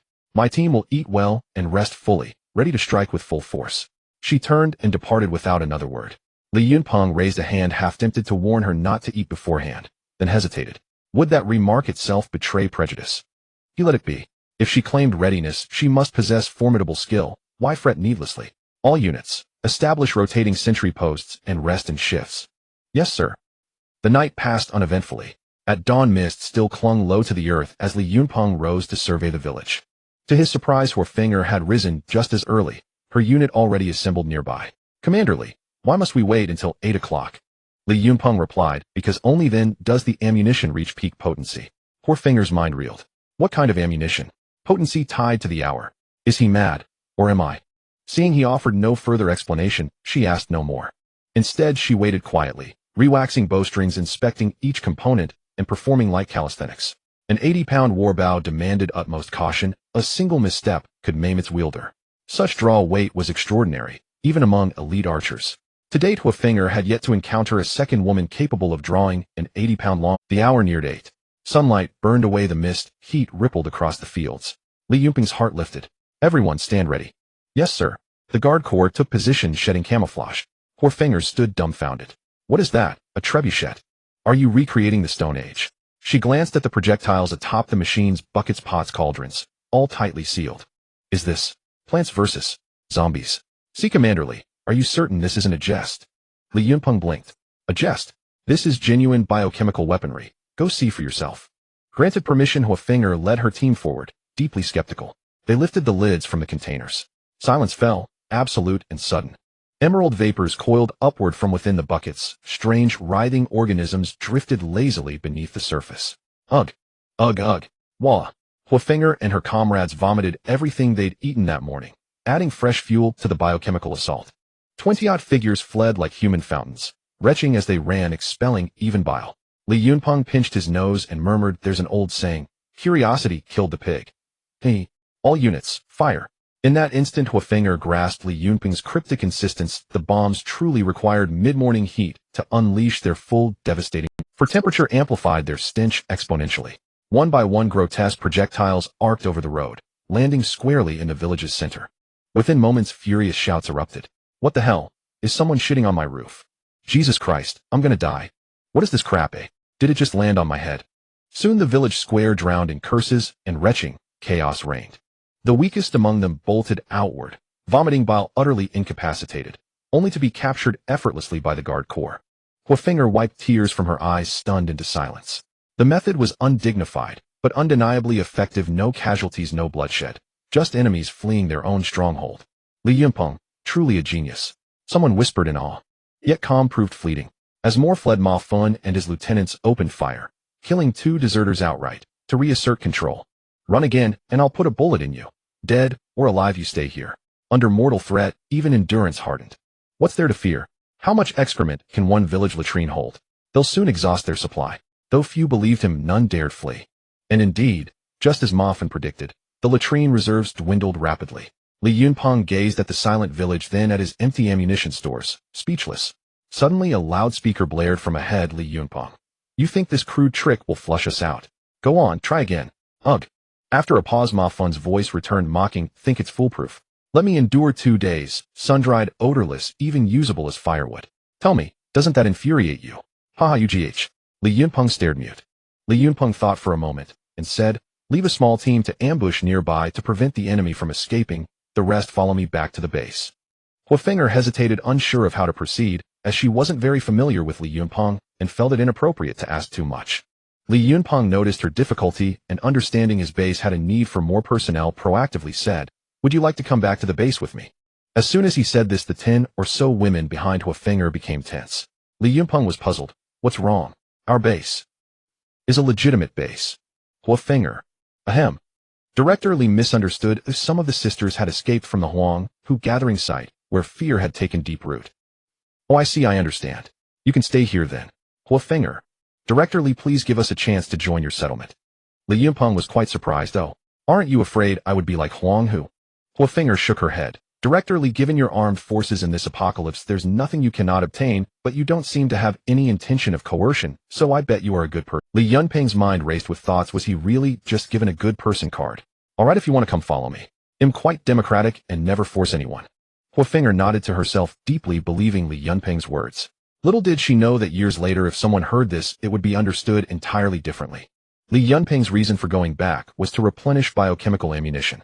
The village had a complex terrain and each household had a basement. Grenades primarily relied on shrapnel to cause damage, making it difficult to threaten enemies hiding underground. Moreover, Huang-Hu and his men had planted numerous detonators in the village, so the best plan was still to force them out. Didn't Huang-Hu say the biochemical bombs were exhausted? Then I will just allocate some from the base. With so many people continuously producing biochemical bombs, let's see if you can withstand it. On the way back, there were not many dangers, and the few zombies encountered were easily dispatched by the guards. 𝓃 and the others were stunned. They had never seen anyone skillfully kill zombies with just a dagger. Were these people professional soldiers? But they didn't quite seem like it. From the commander's words, they felt he seemed a bit silly. Soon the group returned to the base, and 𝓃 and the others were utterly bewildered. They had seen much cruelty and brutality in the apocalypse. Yet it was their first time witnessing such an orderly human settlement. Each survivor here had their own job and worked hard to build the community. From their faces, there was no trace of oppression. Instead, each person had a rosy complexion and hope in their eyes. After returning to the base, Li Yunpeng instructed 𝓃 to find Wang Shiyan to register their identities, then ordered someone to call Zhang Tao and Wu Gang. Both were puzzled as to why the commander had returned so quickly. Wu Gang. Zhang Tao, at your service. I command you to find me 2 sewage trucks and high-pressure water guns. Li Yunpeng said. Wu Gang and Zhang Tao exchanged glances, confusion deepening. Sewage trucks and high-pressure water guns. These aren't even items from the same set of equipment. What's wrong? Is it difficult? Li Yunpeng asked. Oh, no difficulty. We'll take care of it right away. The two hurriedly agreed and rushed to find the sewage trucks and high-pressure water guns as per the commander's instructions. It wasn't difficult to find these 2 types of machines around the base. By that evening, 2 sewage trucks modified according to Li Yunpeng's specifications along with high-pressure water guns. While waiting for the equipment demonstration, Li Yunpeng saw Wang Shiyan and 𝓃 walking over, chatting and laughing. Oh, it seems these 2 get along quite well. Without further thought, the 2 trucks roared over and stopped in front of Li Yunpeng. He directly ordered, "Come on, showcase." Wu Gang replied yes. Then they saw a thick pipe extending from the back of the sewage truck inserted into a nearby water tank, and a large amount of water was sucked into the truck. Then the person operating the high-pressure water gun pressed the switch and the water inside the truck was... Li Yunpeng led the applause. Good stuff. Everyone joined in applauding, but in their hearts they were quite confused. What was this for? To put out fires? Why make it so complicated? Couldn't a water pump directly draw water? Only 𝓃 instantly understood Li Yunpeng's intention upon seeing the large words sewage truck. Ugh. Wang Shiyan noticed 𝓃 suddenly vomited and was a bit puzzled. Sister 𝓃, what's wrong? Are you feeling unwell? 𝓃 waved her hand. No, it's fine. Maybe just caught a chill. Li Yunpeng was very pleased. Excellent. Wu Gang. Zhang Tao drain the water from the truck, go to the base's public toilet pit, and fill it with biochemical material. Wu Gang and Zhang Tao, having received praise, wore unmistakable smiles, but when they heard Li Yunpeng's next words they were dumbfounded. Go. To suck from the toilet pit. Are you kidding me? The onlookers also understood, glancing at the sewage truck's suction pipe, and then at the high-pressure water gun connecting the dots with the toilet pit. Ugh. With the 2 magical machines, Li Yunpeng was filled with confidence. Huang-Hu, I'll let you taste the consequences. I wonder if 2 trucks would be enough for you. After a round of resupply, Li Yunpeng set off again. Unlike the last time he left the base, this time the team included 2 fully loaded sewage trucks. No one wanted to get close within 100 meters of the 2 trucks. Li Yunpeng even instructed the drivers to maintain the greatest possible distance from him. This thing was just too odorous. Strangely, on this trip, they didn't encounter a single zombie, not even a shadow of one. Li Yunpeng was puzzled, unsure if they had cleaned out the area or if the 2 sewage trucks were simply too potent. A few hours later, Li Yunpeng and the others arrived back at the village. During his absence, Huang, who had sent people out to scout, and upon discovering the guards were lying in ambush, he retreated. Li Yunpeng arrived at the village entrance, selected a location upwind, and commanded the 2 sewage trucks to take turns. Before starting, he took a loudspeaker and shouted, "Huang Hu, I've heard you have a hobby of sunbathing feces, so I specially brought you 2 trucks. Come out and collect it." Huang Hu, "Well, what do you mean sunbathing feces? Your whole family loves to sunbathe feces." Li Yunpeng was not angry at all. "Huang Hu, you have 2 choices now, either obediently bring your people out or prepare to collect your delivery." There was no response from the center of the village. Li Yunpeng was furious. "Dare to ignore me." After stepping back, he loudly commanded, "Spray into the village." Yes. The guards on the sewage truck wearing 8-layer masks decisively pressed the switch for the high-pressure water gun. A green dragon shot out, catching Huafeng'er and the others off guard, shattering their defenses instantaneously. Inside the village, the situation was even more tragic. A group of people rolled on the muddy ground. The power of the high-pressure feces gun was something ordinary people simply couldn't withstand. The sentinels watched the green dragon approaching, mouths agape, frozen in place. Then it struck them. Gulps. Not only him, but Huang Hu's underlings outside also got a good mouthful. Huang Hu continued to curse in the basement. "Seal it up. Hurry up and seal it." However, the green liquid seeping through the gaps had already reached everyone's ankles. Li Yunpeng was nearly rolling with laughter. "Ha ha, this is so damn fun. Ew, I'm a genius." One sewage truck sprayed for over 40 minutes before expelling 10 tons of biochemical liquid. Li Yunpeng shouted, "Stop, don't spray the second truck yet. The empty truck, go fill it with half a truck of cold water, and the guards boil me some hot water." Everyone. After a series of adjustments, the sewage truck, filled with warm water, began to spray again.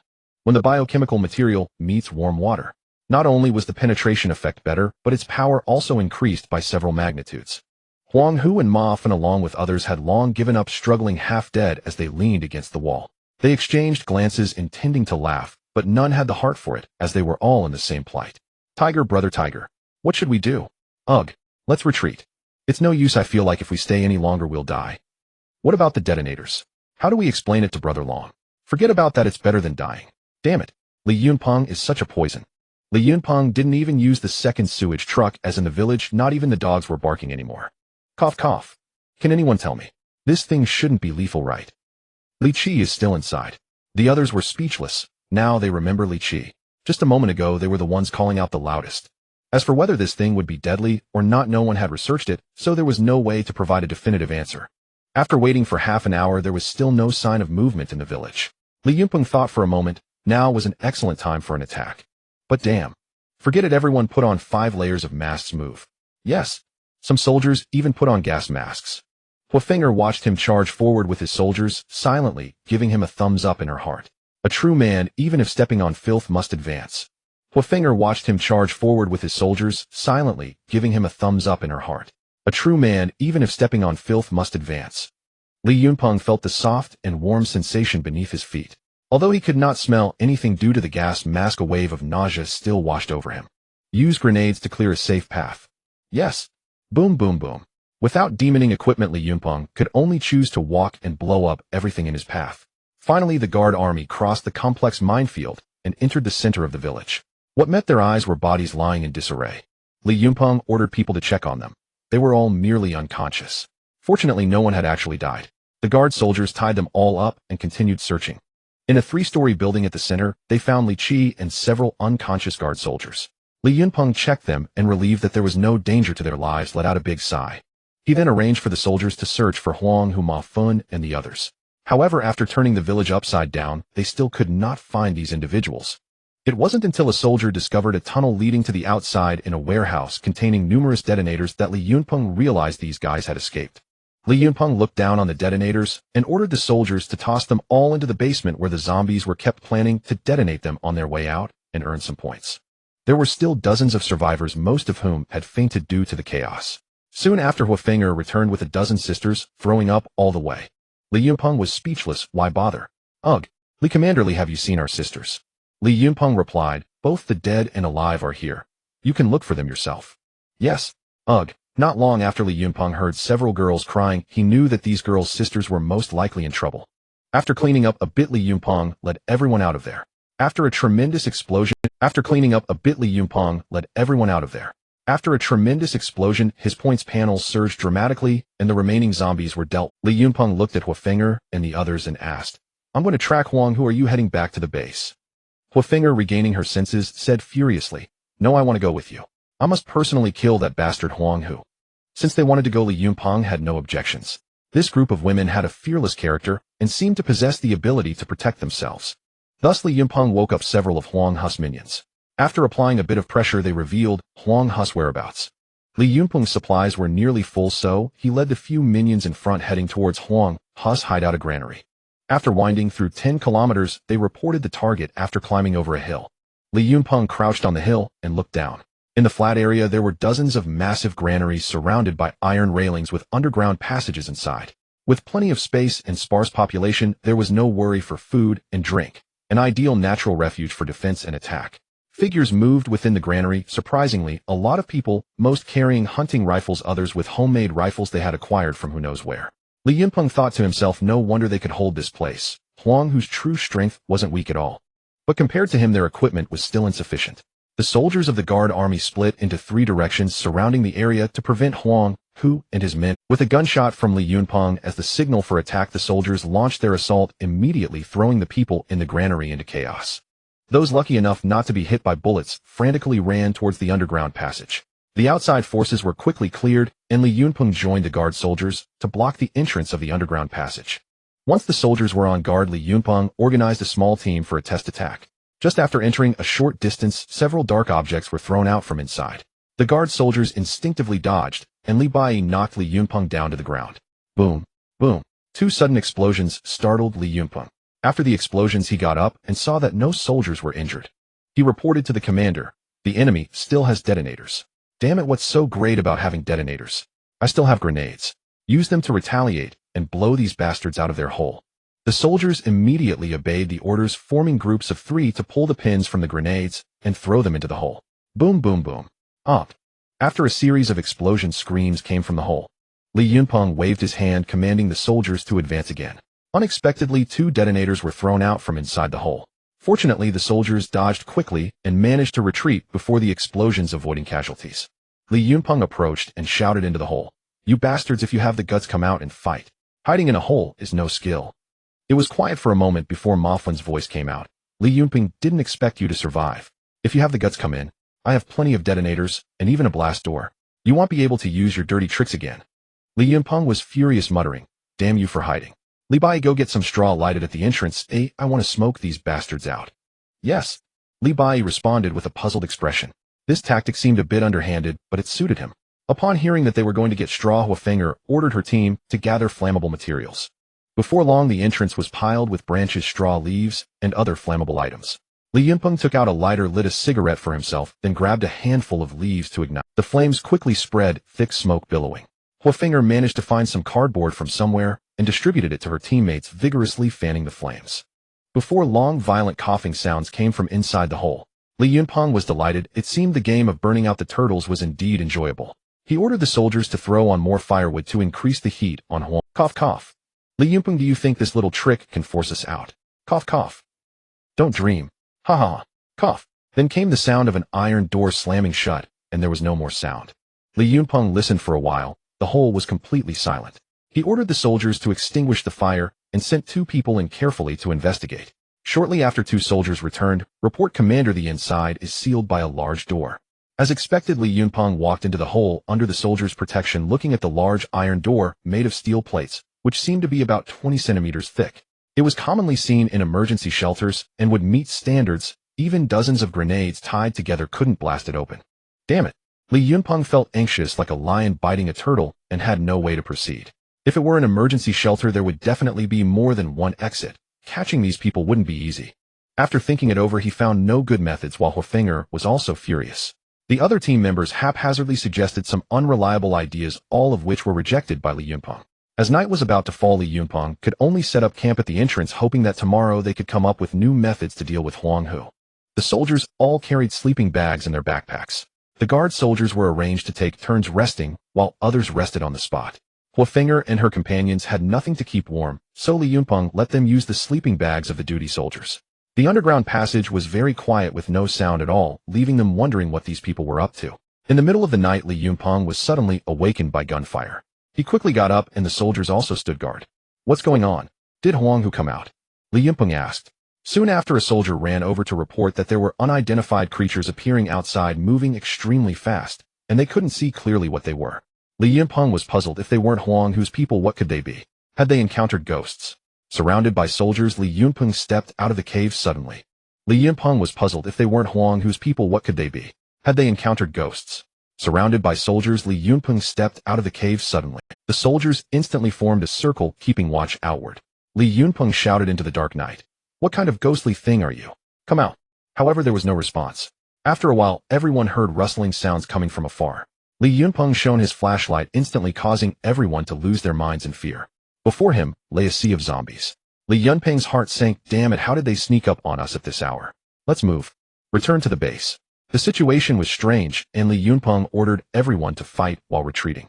Gunfire tore through the night sky, the trajectories of the bullets visible as they illuminated the nearby ground, casting eerie shadows on the terrifying faces of the zombies in the front row. Fortunately, Li Yunpeng had ordered a quick retreat. The horde of zombies was closing in like a fan, and any delay would have led to encirclement. Li Yunpeng led the soldiers in a rapid retreat, with the Fire Phoenix squad following closely behind. However, this horde of zombies was unlike any before. They were scattered. Although they faced resistance from behind, the zombies on the sides were not under fire and gradually caught up. That was not the most desperate moment yet. A ghostly figure flashed into a small team at the back, instantly knocking down two soldiers, leaving deep wounds visible to the bone on their faces. By the time the nearby fighters reacted, the shadow had already vanished again. The others quickly dragged the two injured soldiers back, but Li Bai said to the soldiers on either side, "Let them go. Those were zombies, they've been infected." Seeing this, the soldiers dragging the two realized they already showed signs of transformation. With no other choice, they let them go and ended their transformation process with their guns. In no time, 10 soldiers were attacked by the shadow and lost their lives. Li Yunpeng felt anxious. This creature was too fast, coming and going without a trace. Although it attracted fire, every time it appeared it seemed that not a single shot had hit its vital points. As everyone hurriedly retreated, Li Yunpeng suddenly felt a blur before his eyes, and the shadow charged directly at him. He was taken aback, and then someone knocked him to the ground. Upon focusing, he realized it was Fire Phoenix. The shadow missed its strike and turned to attack Li Yunpeng again. From the moment it appeared in his line of sight to its approach, it was merely an instant. Li Yunpeng instinctively raised his rifle to block. Bang! Li Yunpeng felt as if he had been hit by a truck. A powerful force surged through his arms, knocking him to the ground. The surrounding soldiers saw their commander being attacked and immediately rushed to his side. The shadow had failed twice and quickly retreated. Li Bai was drenched in cold sweat. If the commander died, they would all follow. Li Yunpeng struggled to stand up and noticed that his steel rifle had been bitten, leaving a row of tooth marks. What on earth was this creature? Not only was it fast, but its biting force was astonishing. It had taken several shots, yet showed no signs of impact, with its defense equally impressive. Li Bai helped him up, protecting him closely during the retreat. Such an event must never happen again. Even if it cost the lives of all the soldiers, they could not allow anything to happen to the commander. Li Yunpeng pulled Fire Phoenix closer and whispered, "Thank you." Fire Phoenix, still shaken, nodded gently in response. Once Li Yunpeng was heavily protected, the shadow no longer attacked him, but it continued to strike at the soldiers on the periphery. Li Yunpeng realized that this situation could not continue. The ghostly shadow was frequently infiltrating their ranks, causing not only losses of soldiers, but also disrupting their defensive rhythm. The front line of zombies was getting closer. Li Bai, eliminate that shadow at all costs, Li Yunpeng commanded. Yes. Li Bai accepted the order and moved to the front line, commanding all soldiers. Everyone spread out. If that ghostly creature breaks and whoever it gets close to must. The soldiers responded and spread out while simultaneously holding back the zombies behind them and keeping a watchful eye on the ghostly shadow. Not long after, the shadow appeared again, swiftly darting through the zombie horde. The soldier in front of it was stunned, dropped his gun, and tightly embraced its body, restricting its movement. Only then did they see clearly that this was a female zombie. Unlike the others, her eyes were not as dull, her muscles more toned, radiating a faint glow. The wound from being shot no longer bled, and the area around it was writhing, as if slowly healing. The shadow struggled desperately. The robust soldier, like a sandbag, was lifted into the air. Unable to escape, it suddenly drove its sharp claws into the soldier's back. Although the soldier spat blood, he still clung on tightly. Seeing that control was about to be lost, nearby soldiers raised their guns to shoot, but this zombie surprisingly knew how to dodge. It was small, hiding behind the soldier holding it.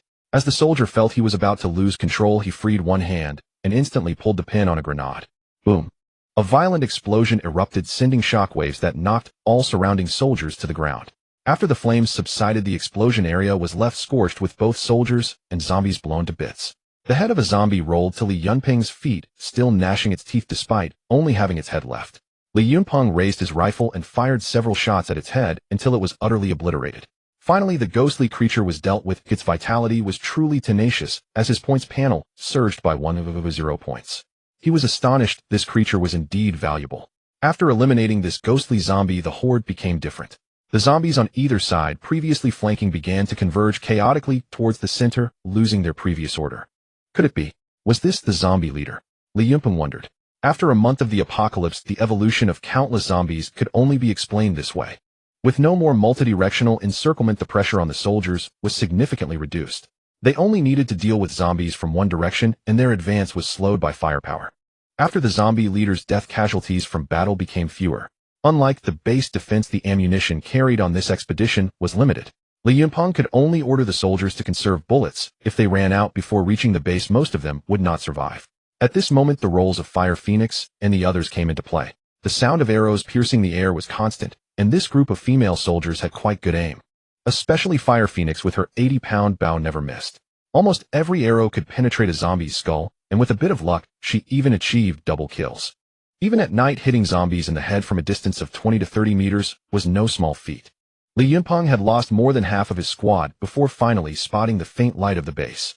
By now, their ammunition was nearly depleted, with most soldiers left with just one magazine. Fortunately, the base had heard the gunfire in advance and had dispatched 2 squads to come to their aid. Once the teams met up, their firepower was immediately bolstered. Li Yunpeng and the others safely returned to the base, and the pursuing zombies were quickly met with overwhelming firepower and annihilated. This battle was a total loss of visibility. At night was poor, and the hit rate was much lower than usual. The points gained barely compensated for the combat losses. After arranging the guard soldiers, Li Yunpeng returned inside the base. When he was alone, memories of the ghostly zombie leader flooded back. At the moment it lunged at him, he felt death was so close. The apocalypse was called such because of the ubiquitous surprises and risks. No matter how well prepared one was, various emergencies could still arise. Today, it was the zombie leader. Tomorrow, what if animals also mutated? Li Yunpeng had many problems to solve, including why this world had fallen into an apocalypse. The future was full of uncertainties. He cast aside all thoughts and quietly sat down in a chair, tearing off the commander's outer clothing, fear enveloping him in an instant. No one would suspect that the usually harsh and decisive man also had a vulnerable side within. Huang, who truly had uncanny luck. Even the zombies seemed to conspire in his favor. This time, Li Yunpeng suffered heavy losses and decided not to launch another sortie from the base for now, though instead, he would reinforce its defenses first. Once stability returned, he would devise a way to neutralize Huang's underground lair. Over the past few days, Li Yunpeng added several machine gun bunkers along the perimeter of the base, ensuring 4 were positioned outside each wall. With zombies now evolving, the base's defensive capabilities demanded urgent upgrading. Additionally, 8 watchtowers were erected at dispersed locations 500 meters from the base to provide early warning of approaching threats. Preparations were thorough, but no zombie swarm attacked during these days. Instead, numerous survivors fled toward the base. Li Yunpeng welcomed them all without discrimination, assigning Wu Gang and Zhang Tao to oversee screening and resettlement. Every newcomer was first tested for infection, then thoroughly searched for concealed weapons. Li Yunpeng ordered Wu Gang and Zhang Tao to form 2 squads of base security personnel responsible for maintaining internal order. Violators faced escalating penalties. First offense resulted in solitary confinement and 3 days food deprivation. Second offense meant immediate expulsion. Since Wu Gang had saved Zhao Hai's life, Zhao Hai followed him loyally day and night. Through diligent performance and exceptional eloquence, he secured a position within the surrounding industrial park had been nearly stripped bare, yielding abundant supplies, enough to sustain the base's population for now.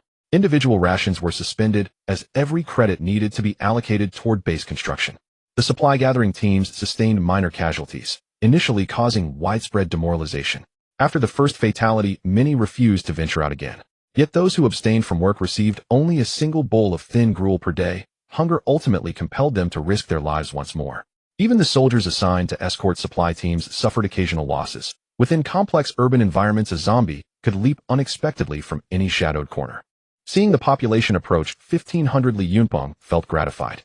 So long as the base remained secure, survivors would gradually converge, albeit at a slower pace than. Strangely, not a single raindrop had fallen since the apocalypse began over a month ago, granting Li Yunpeng precious respite to complete infrastructure development before the deluge arrived. Construction progressed swiftly. Dwellings were sufficient for current needs, drainage channels and roads were nearly finished. The The base now bore the hallmarks of a fully functional stronghold.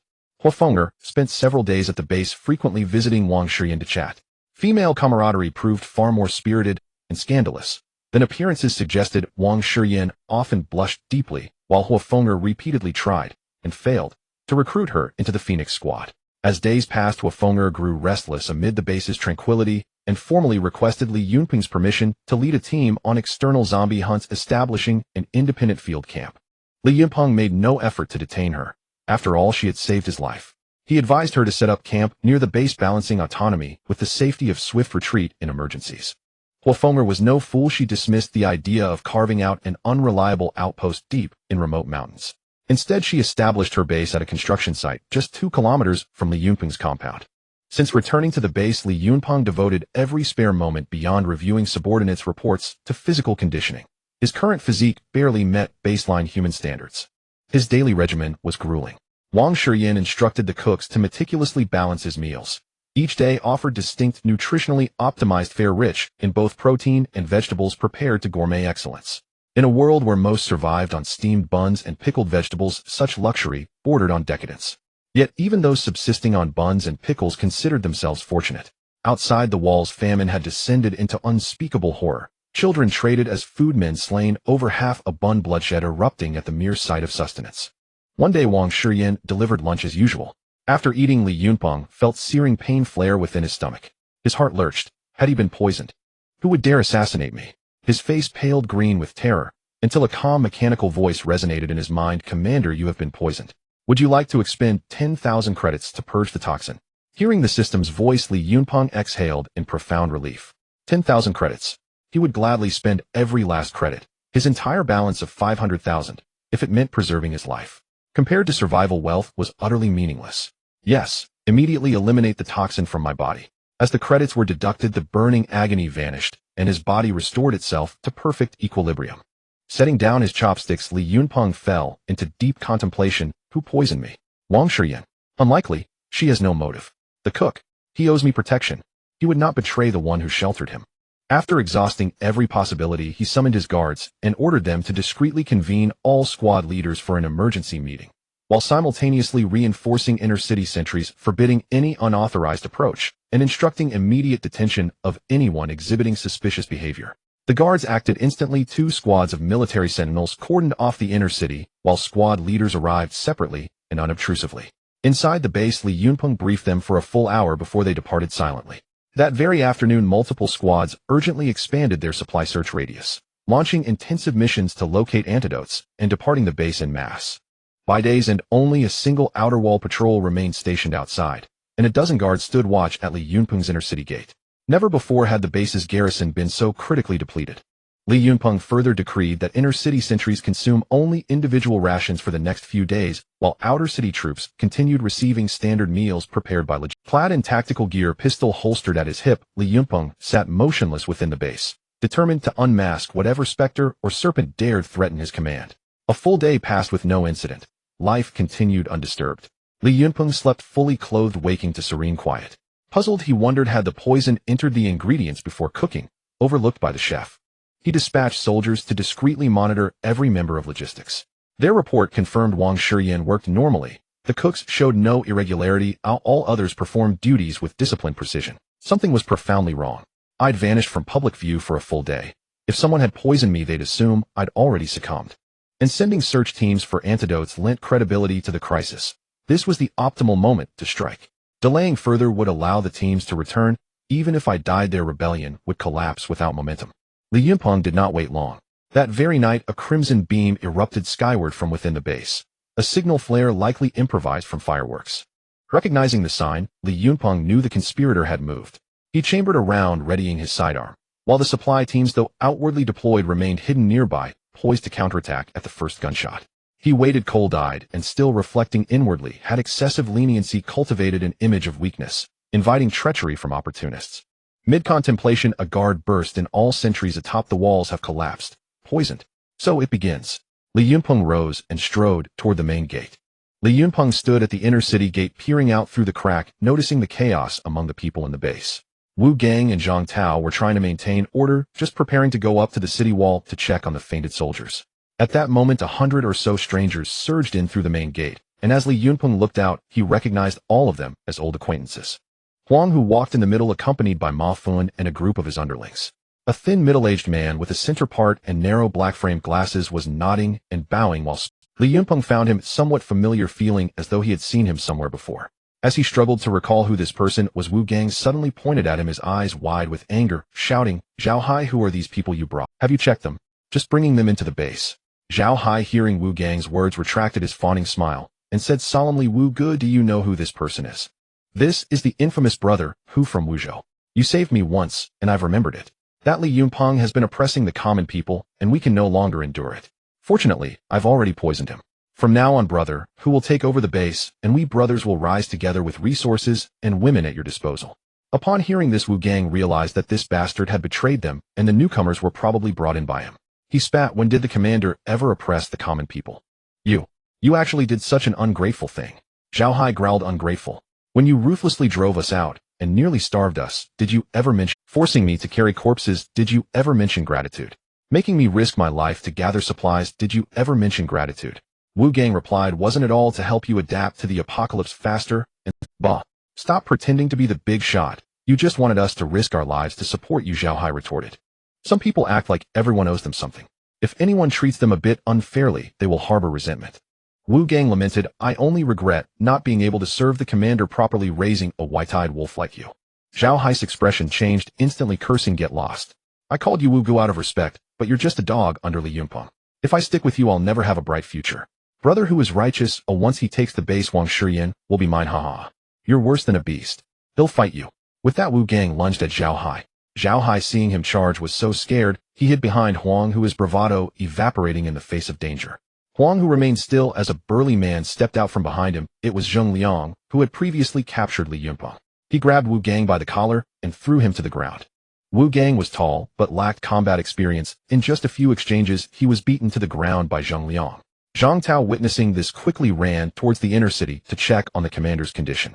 Upon arriving at the inner city gate, he saw guards lying in disarray on the ground and attempted to push the door open. However, he was blocked by 2 soldiers exiting the inner city. Zhang Tao anxiously exclaimed, "Let me in quickly, the commander has been poisoned." The soldiers replied expressionlessly, "The commander has issued orders. No one is allowed to enter the inner city." The guards were notoriously difficult to communicate with. Zhang Tao could only stand at the gate and shout into the inner city, "Commander, commander, there's a crisis." But there was no response from Li Yunpeng inside, and the 2 soldiers remained expressionless at the gate. Zhang Tao was anxious, but felt helpless. Just then he spotted Wang Shiyan rushing over in a panic and hurriedly said, "Minister Wang, the commander has been poisoned and his life is uncertain."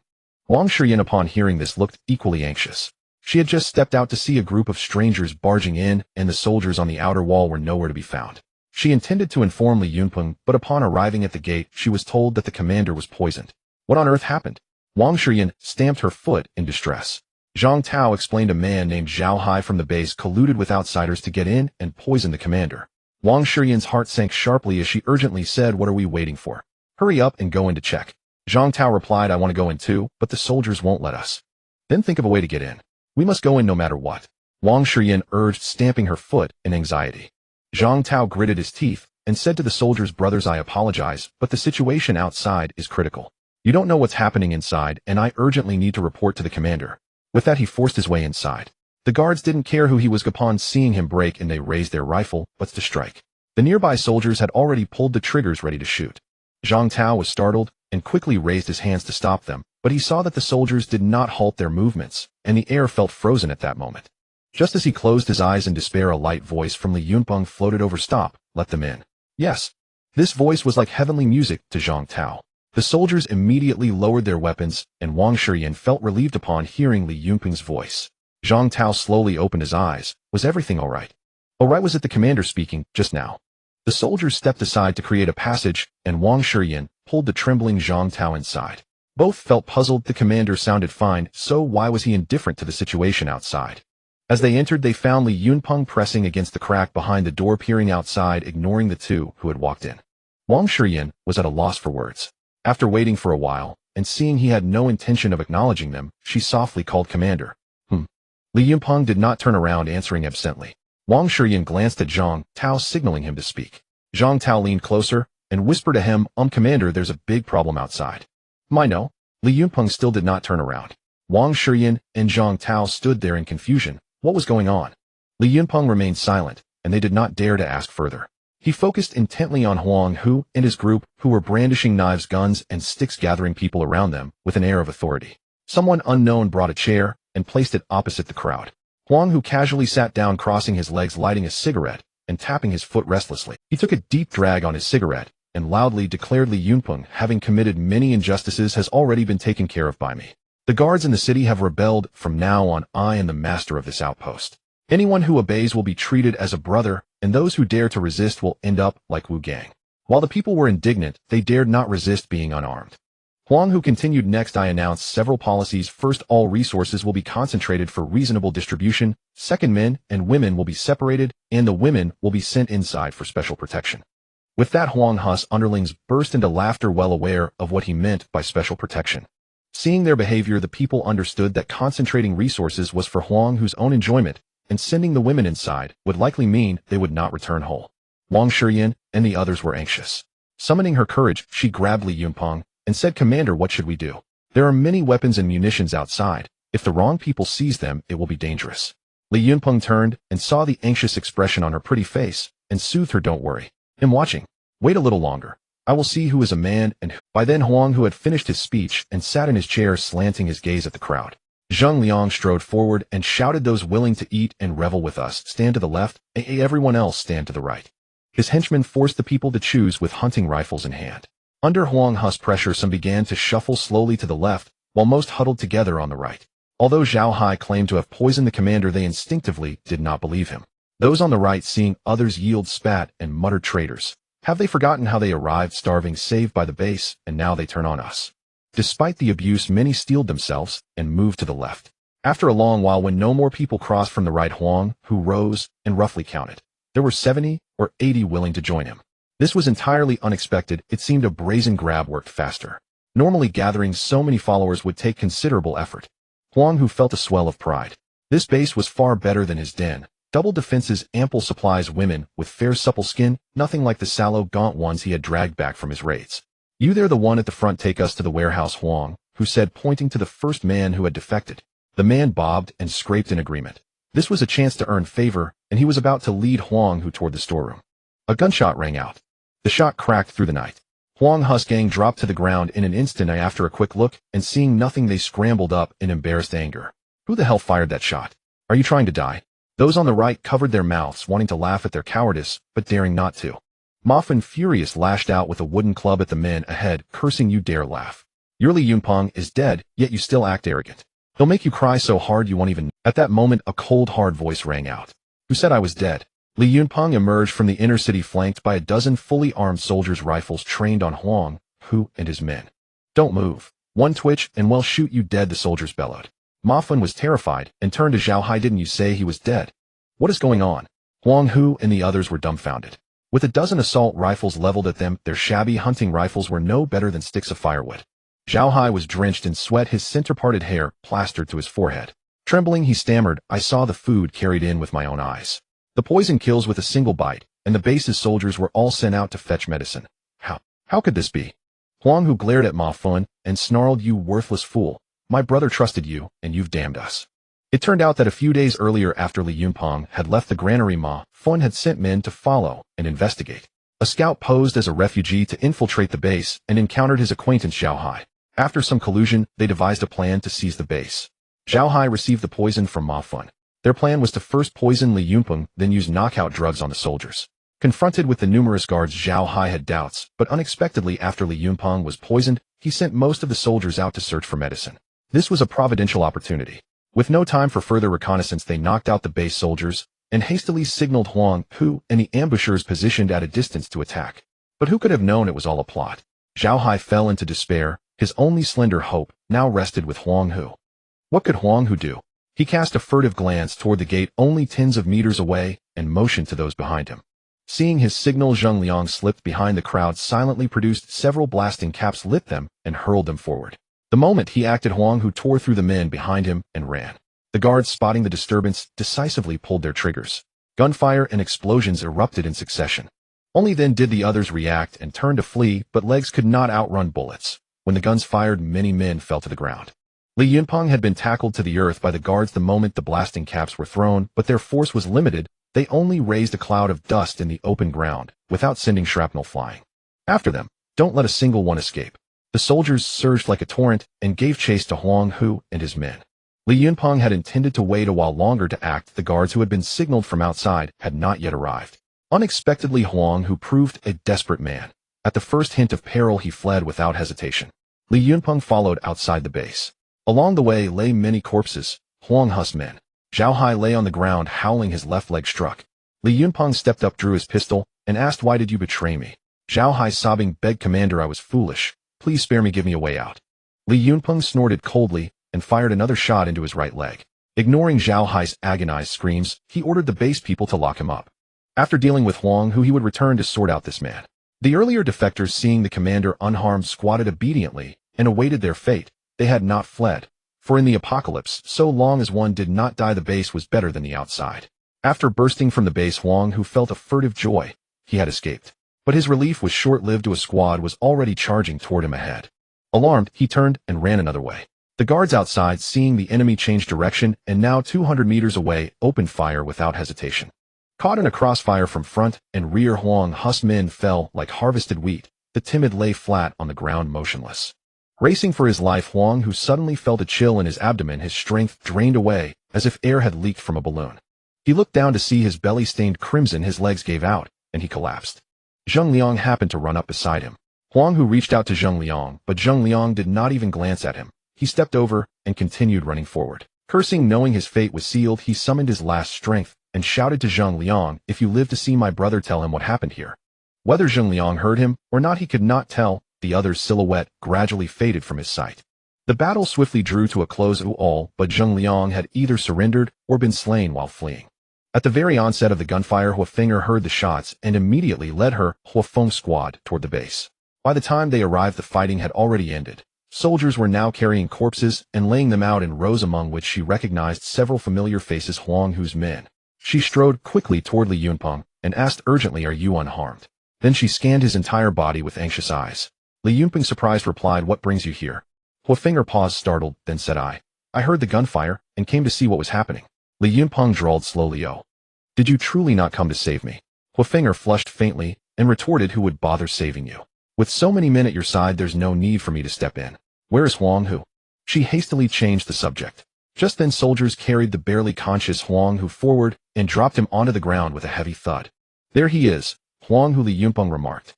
At the sight of him, Huafeng's eyes blazed, not with passion, but with bone-deep hatred. "Huang Hu, you tortured and slaughtered my sisters. Today I shall settle this debt with you, once and for all." Huafeng snarled through clenched teeth. Huang Hu raised his gaze, knowing death was inevitable regardless. Wiping blood from the corner of his mouth, he laughed bitterly. Heh. Your sister was quite spirited. She brought great pleasure to all of us. Over a dozen brothers, all thoroughly entertained. You are nothing but a beast." Huafeng exploded in fury. Ignoring her curses, Huang Hu continued, "Had Li Yunpeng not appeared unexpectedly and ruined my plan, you and your lot would already be locked inside my compound by now." Alas, the spring fragrance banquet never commenced.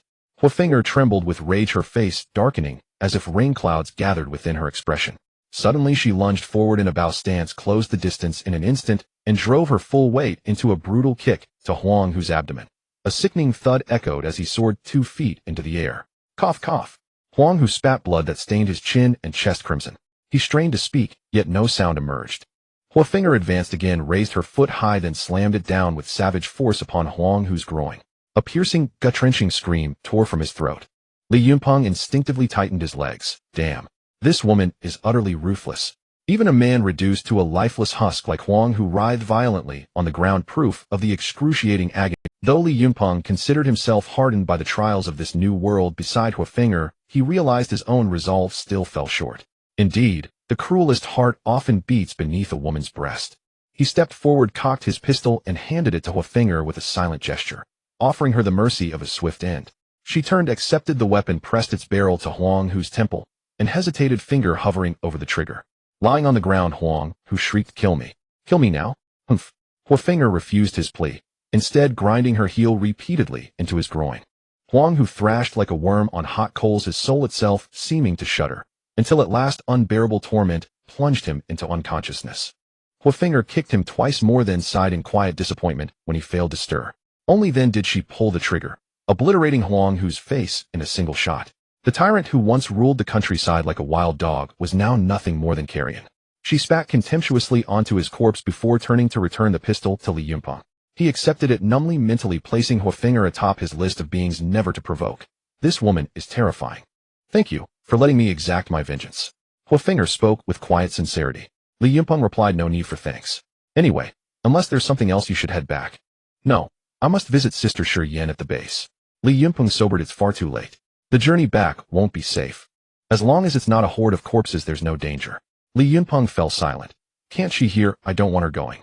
He thought grimly. This merciless woman might corrupt Shi Yan further, and said aloud, Shi Yan is already retired for the night.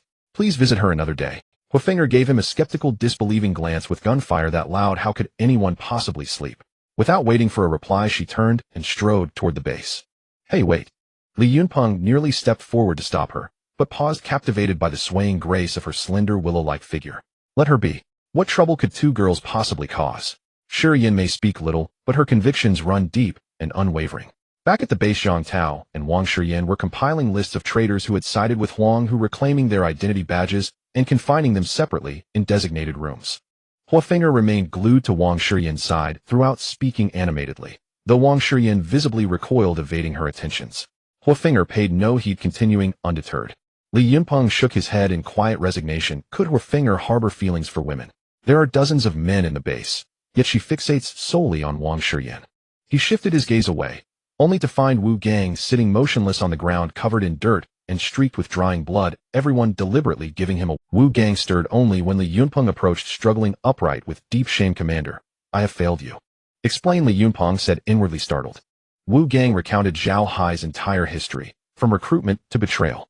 Only then did Li Yunpeng recall Wu Gang's earlier plea on Zhao Hai's behalf, though he himself had never met the man, leaving all dealings to Wu Gang.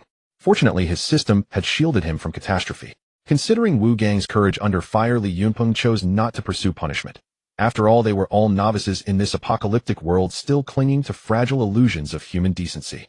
I deserve death for my failure, Wu Gang murmured, head bowed, unable to meet Li Yunpeng's gaze. This time I'll let it pass, Li Yunpeng replied. Let this serve as your lesson, never repeat it. Overcome with gratitude, tears streamed down Wu Gang's cheeks. Wiping them away, he declared, Commander, I am unworthy to govern this base. My negligence nearly cost you your life.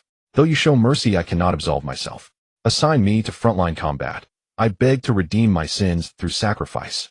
Li Yunpeng nodded. Justice demanded consequences, especially now as passers-by cast cold, distrustful glances at Wu Gang, stripped of former respect. Whispers spread. Ultimately, Zhao Hai was Wu Gang's protege. His trust placed him in power, and that trust nearly killed the commander. If anything had happened to Li Yunpeng, this orderly sanctuary would have collapsed overnight. No wonder few offered Wu Gang even a civil nod. After brief reflection, Li Yunpeng said, first recover fully, then report to Li Qi's squad. Yes, sir. Wu Gang snapped a stiff and perfect salute. Having dismissed Wu Gang, Li Yunpeng approached the prisoners. Over 20 men squatting in a rigid line, hands clasped behind their heads, silent as frozen birds. Pan Hui had already been struck in the chest by stray bullets. Amidst the chaos, his eyes filled with despair as he gazed toward the doorway before he died, while Moffin squatted on the ground, his hefty backside trembling incessantly. Oh, Director Ma, it's nice to see you again, Li Yunpeng said as he stood before him. Moffin had been praying in his heart not to be discovered, but fate had other plans. He was startled by Li Yunpeng's voice, slowly rising to his feet, with a forced smile that looked worse than crying, saying, Boss Li, for the sake of our past camaraderie, could you please let me go? Ha ha ha. Li Yunpeng laughed heartily. Director Ma, you're a big shot. How could you be dismissed so easily? Today I'm tired, but I'll come back to deal with you later. Moffin still held a sliver of hope upon hearing his words, but by the end his smile froze on his face. Desperate for survival, he opened his mouth and said, Boss Li, spare my life, I'll do anything for you. I'll be your servant. Get lost. Just look at yourself. Let's put aside our grievances for now, you'll know how I'll deal with you in a few days. Li Yunpeng scolded coldly. Seeing his change in demeanor, Moffin dared not speak again, and slowly crouched down, cradling his head. Li Yunpeng gathered the civilians in the base, intending to clarify a few matters to prevent them from speculating wildly. With the crisis resolved and the commander's safe relief washed over the faces of the people, Li Yunpeng spoke loudly. Firstly, through this ordeal we have come to understand some individuals better, and I want to express my gratitude to those of you who stood firm. Secondly, I will handle the traitors separately with specific plans drafted by Zhang Tao for my review. Moreover, Wu Gang was misled by a villain. He has already sought redemption through service and has volunteered to fight on the front lines. Let's not dwell on his past mistakes. Lastly, Zhang Tao will be responsible for the daily management of the base, and Wu Gang's former subordinates must actively cooperate to integrate their work. After succinctly addressing these matters, Li Yunpeng dismissed everyone to tidy up and rest. The soldiers returned to their posts, and those who had been drugged were carried to the barracks to rest as the doctors assured that they would recover after a night's sleep. Li Yunpeng returned to the inner city planning to go to Huang Hus base the next day to bring back survivors and food, which should satisfy the conditions for upgrading the barracks to level 1. The base also needed expansion. Currently, the combined area of the inner and outer cities was only 4,000 square meters. With the increasing population, the administrative and military units were mixed together, making the space feel cramped. Li Yunpeng summoned the system asking, can the constructed facilities be sold for points? The system replied, facilities can be sold, but only 80 of the points will. Damn! Li Yunpeng hadn't expected a transaction fee, and to lose 20% at once made his heart ache. However, reflecting on it, he felt it wasn't so bad after all. The base was developing, and structures would always become obsolete. Dismantling something worth a dime for an 80% return seemed acceptable. Li Yunpeng set the system to remove the inner wall, expanding the inner city to 100 by 100 meters, totaling 10,000 square meters. The outer wall remained unchanged at 200 by 200 meters, and outside of it he planned to build another wall measuring 500 by 500 meters, thus creating 3 distinct zones. The center of the entire base would house the commander's private domain, including important buildings, the Red Alert base barracks, armory, and reserve space for future expansion. The central zone would become an administrative and military area, primarily containing the Ministry of Internal Affairs, the logistics department, and the military camp, while the outer areas would be designated for ordinary residents spanning a full 200 square meters. Besides residential areas, it would also allow for the cultivation of food crops within the base to address some of the food supply issues. Such a major overhaul cost over 200 points, instantly depleting half of his reserves. Li Yunpeng worried about when he would have enough points to use again. When people woke up the next morning, they were shocked to find that everything in the base had changed. Not only had the inner city expanded, but a huge wall had also appeared outside. Though they were puzzled, no one had answers for them. The first group of people had already gotten used to it, as it was a sudden wall that had once stopped the attacking zombies. The newcomers had heard about it from the old residents, but they did not believe it. Now, seeing the wall with a perimeter of 500 meters having appeared overnight, they could not help but doubt the words of the first batch of people who came to the base. This could not possibly be the work of humans, and no one could accomplish such a massive project silently overnight. Instinctively, everyone believed that this was undoubtedly related to the commander. Whether it was the increasing number of soldiers or the seemingly endless supplies of food and ammunition, all of it indicated that their commander was extraordinary. However, they did not bother to investigate the reason. They feared that angering the commander might mean they could not stay in the base. Even if they knew, what difference would it make? Every soldier was loyal to the commander, and anyone with ulterior motives would not stir a ripple. People had a hard time accepting the tremendous changes within the base, venerating Li Yunpeng as a deity, believing he was sent by heaven to rescue them. Zhang Tao was among the first group to arrive, and did not feel overly surprised, though he was somewhat astonished by the immense wall. Wang Shiyan, however, was different. She had come to the base when everything was already set in motion, and now faced with such a drastic change, she could not fathom how it had happened. Could it really be true that the commander was a god descended to earth, as the outsiders claimed? Li Yunpeng called Zhang Tao and Wang Shiyan into the inner city. Due to the reorganization of the base, there was certainly much work ahead. Zhang Tao, your Ministry of Internal Affairs needs to organize people to establish infrastructure in the new outer city, making rational use of the land. In the coming days, we expect an influx of new arrivals, so plan construction based on double the expected population of the base. Zhang Tao agreed, and took notes diligently, fearing he might miss any important information. Shiyan, your logistics department must plan the supplies within the base and establish larger warehouses and granaries. Whether we grow our own food or gather supplies from outside, everything must be stored properly, utilizing a first in first out principle to avoid waste. We need to set a warning line for food reserves. If we reach that line, we must find a solution. We can never allow our supplies to run out. Wang Shiyan also noted everything down, as since she became the logistics minister, she had been meticulously managing the supplies. The distribution of supplies is a complex matter. With an increase in population, some will always desire more food and storage, which is understandable. However, we must prevent such situations. If everyone thinks like that, it is detrimental to the public good, and many dynasties have fallen due to similar issues, let alone a small base. Li Yunpeng looked at the two of them, feeling that he still lacked capable talents under his command. With the current small number of people, managing two simple departments is sufficient, but as the scale of the base expands, responsibilities must be subdivided. Thus he instructed them to pay attention to observing talents in their daily work, reporting anyone with good character and special skills for recommendation. Wang Shiyan and Zhang Tao hurriedly accepted their orders and left. There was much work ahead, and the base was once again bustling with construction activity. Had they never seen the outside world in ruins, they might have thought they were in a construction site under development. Li Yunpeng began assigning tasks the next day, concerned that any delay might lead to unforeseen changes, as the dozens of granaries held food worth fighting for. With over 2 points remaining, Li Yunpeng ordered 3 squads of soldiers to hunt down solitary zombies, with each soldier tasked to kill at least 10, allowing for the recruitment of 200 additional soldiers without using existing points.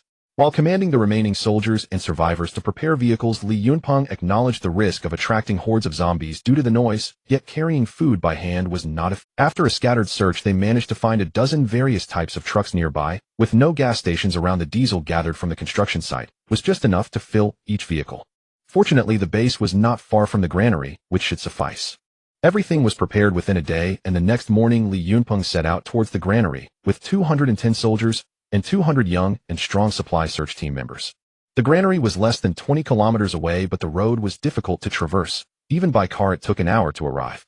The convoy did not approach the granary directly, but stopped a kilometer away. Li Yunpeng ordered Li Bai to lead 10 soldiers to quietly infiltrate the granary and seize the underground entrance at all costs, preventing the enemy from hiding like turtles. Li Yunpeng, accompanied by a team of guards, walked to a high ground 500 meters away from the granary to monitor. Li Bai and his team advanced through the blind spots of the guards' line of sight. For a qualified soldier, stealth was a fundamental skill, and each member of the guard regiment was indeed qualified. Through his binoculars, Li Yunpeng witnessed Li Bai and the others stealthily enter the underground tunnel, prompting him to send a signal for the convoy to approach and head straight for the granary. The guards left behind by Huang, who in the granary saw the convoy approaching from a distance, and quickly dove back into the tunnel. However, as they entered the tunnel, they were met with a torrent of gunfire from the guard regiment, catching them off guard, with the front line instantly decimated. Those who were a step behind, hearing the gunfire from within, realized the danger and quickly pressed against the wall to halt their steps. The shooters inside did not pursue, and weighing their options between the pursuing enemy and the strong foes, they chose to flee out of the tunnel. At this moment, dozens of trucks were lined up in the granary, and soldiers and search team members disembarked, regrouping under the guidance of their respective leaders. Those who ran out of the tunnel upon seeing the densely packed soldiers armed to the teeth outside were instantly terrified. They dared not resist, throwing down their weapons and crouching on the ground with their heads in their hands. Li Yunpeng paid no attention to the surrendering individuals, as his soldiers would handle them. He was flanked by 2 squads of soldiers as he made his way towards the tunnel. The soldiers in front reached a corner and signaled to indicate they were friendly forces to avoid friendly fire. As Li Yunpeng approached the entrance, he saw bodies of some resistors lying both in front and behind Li Bai. Li Yunpeng ordered him to continue guarding the entrance while he took his men deeper into the tunnel, which was a reinforced concrete civil defense project with numerous passages. Without heavy firepower, they could not penetrate it even if they exhausted themselves. Search in a scattered formation, kill without mercy if resistance is encountered, Li Yunpeng commanded. Soldiers were organized into groups of 5 and raced towards the various branches. Before long, sporadic gunfire erupted, and soon a soldier reported back that survivors had been found, requesting Li Yunpeng to come and check it out. Li Yunpeng crossed 2 corridors and turned a corner to arrive at 2 spacious rooms where many people were held. The men and women were separated, and the room containing women appeared somewhat better, as these individuals showed no signs of severe hunger, instinctively huddling together in fear upon seeing new arrivals. When Li Yunpeng entered the room containing men, a pungent odor assaulted him. He quickly covered his mouth and nose, looking inward, and the sight inside was nauseating.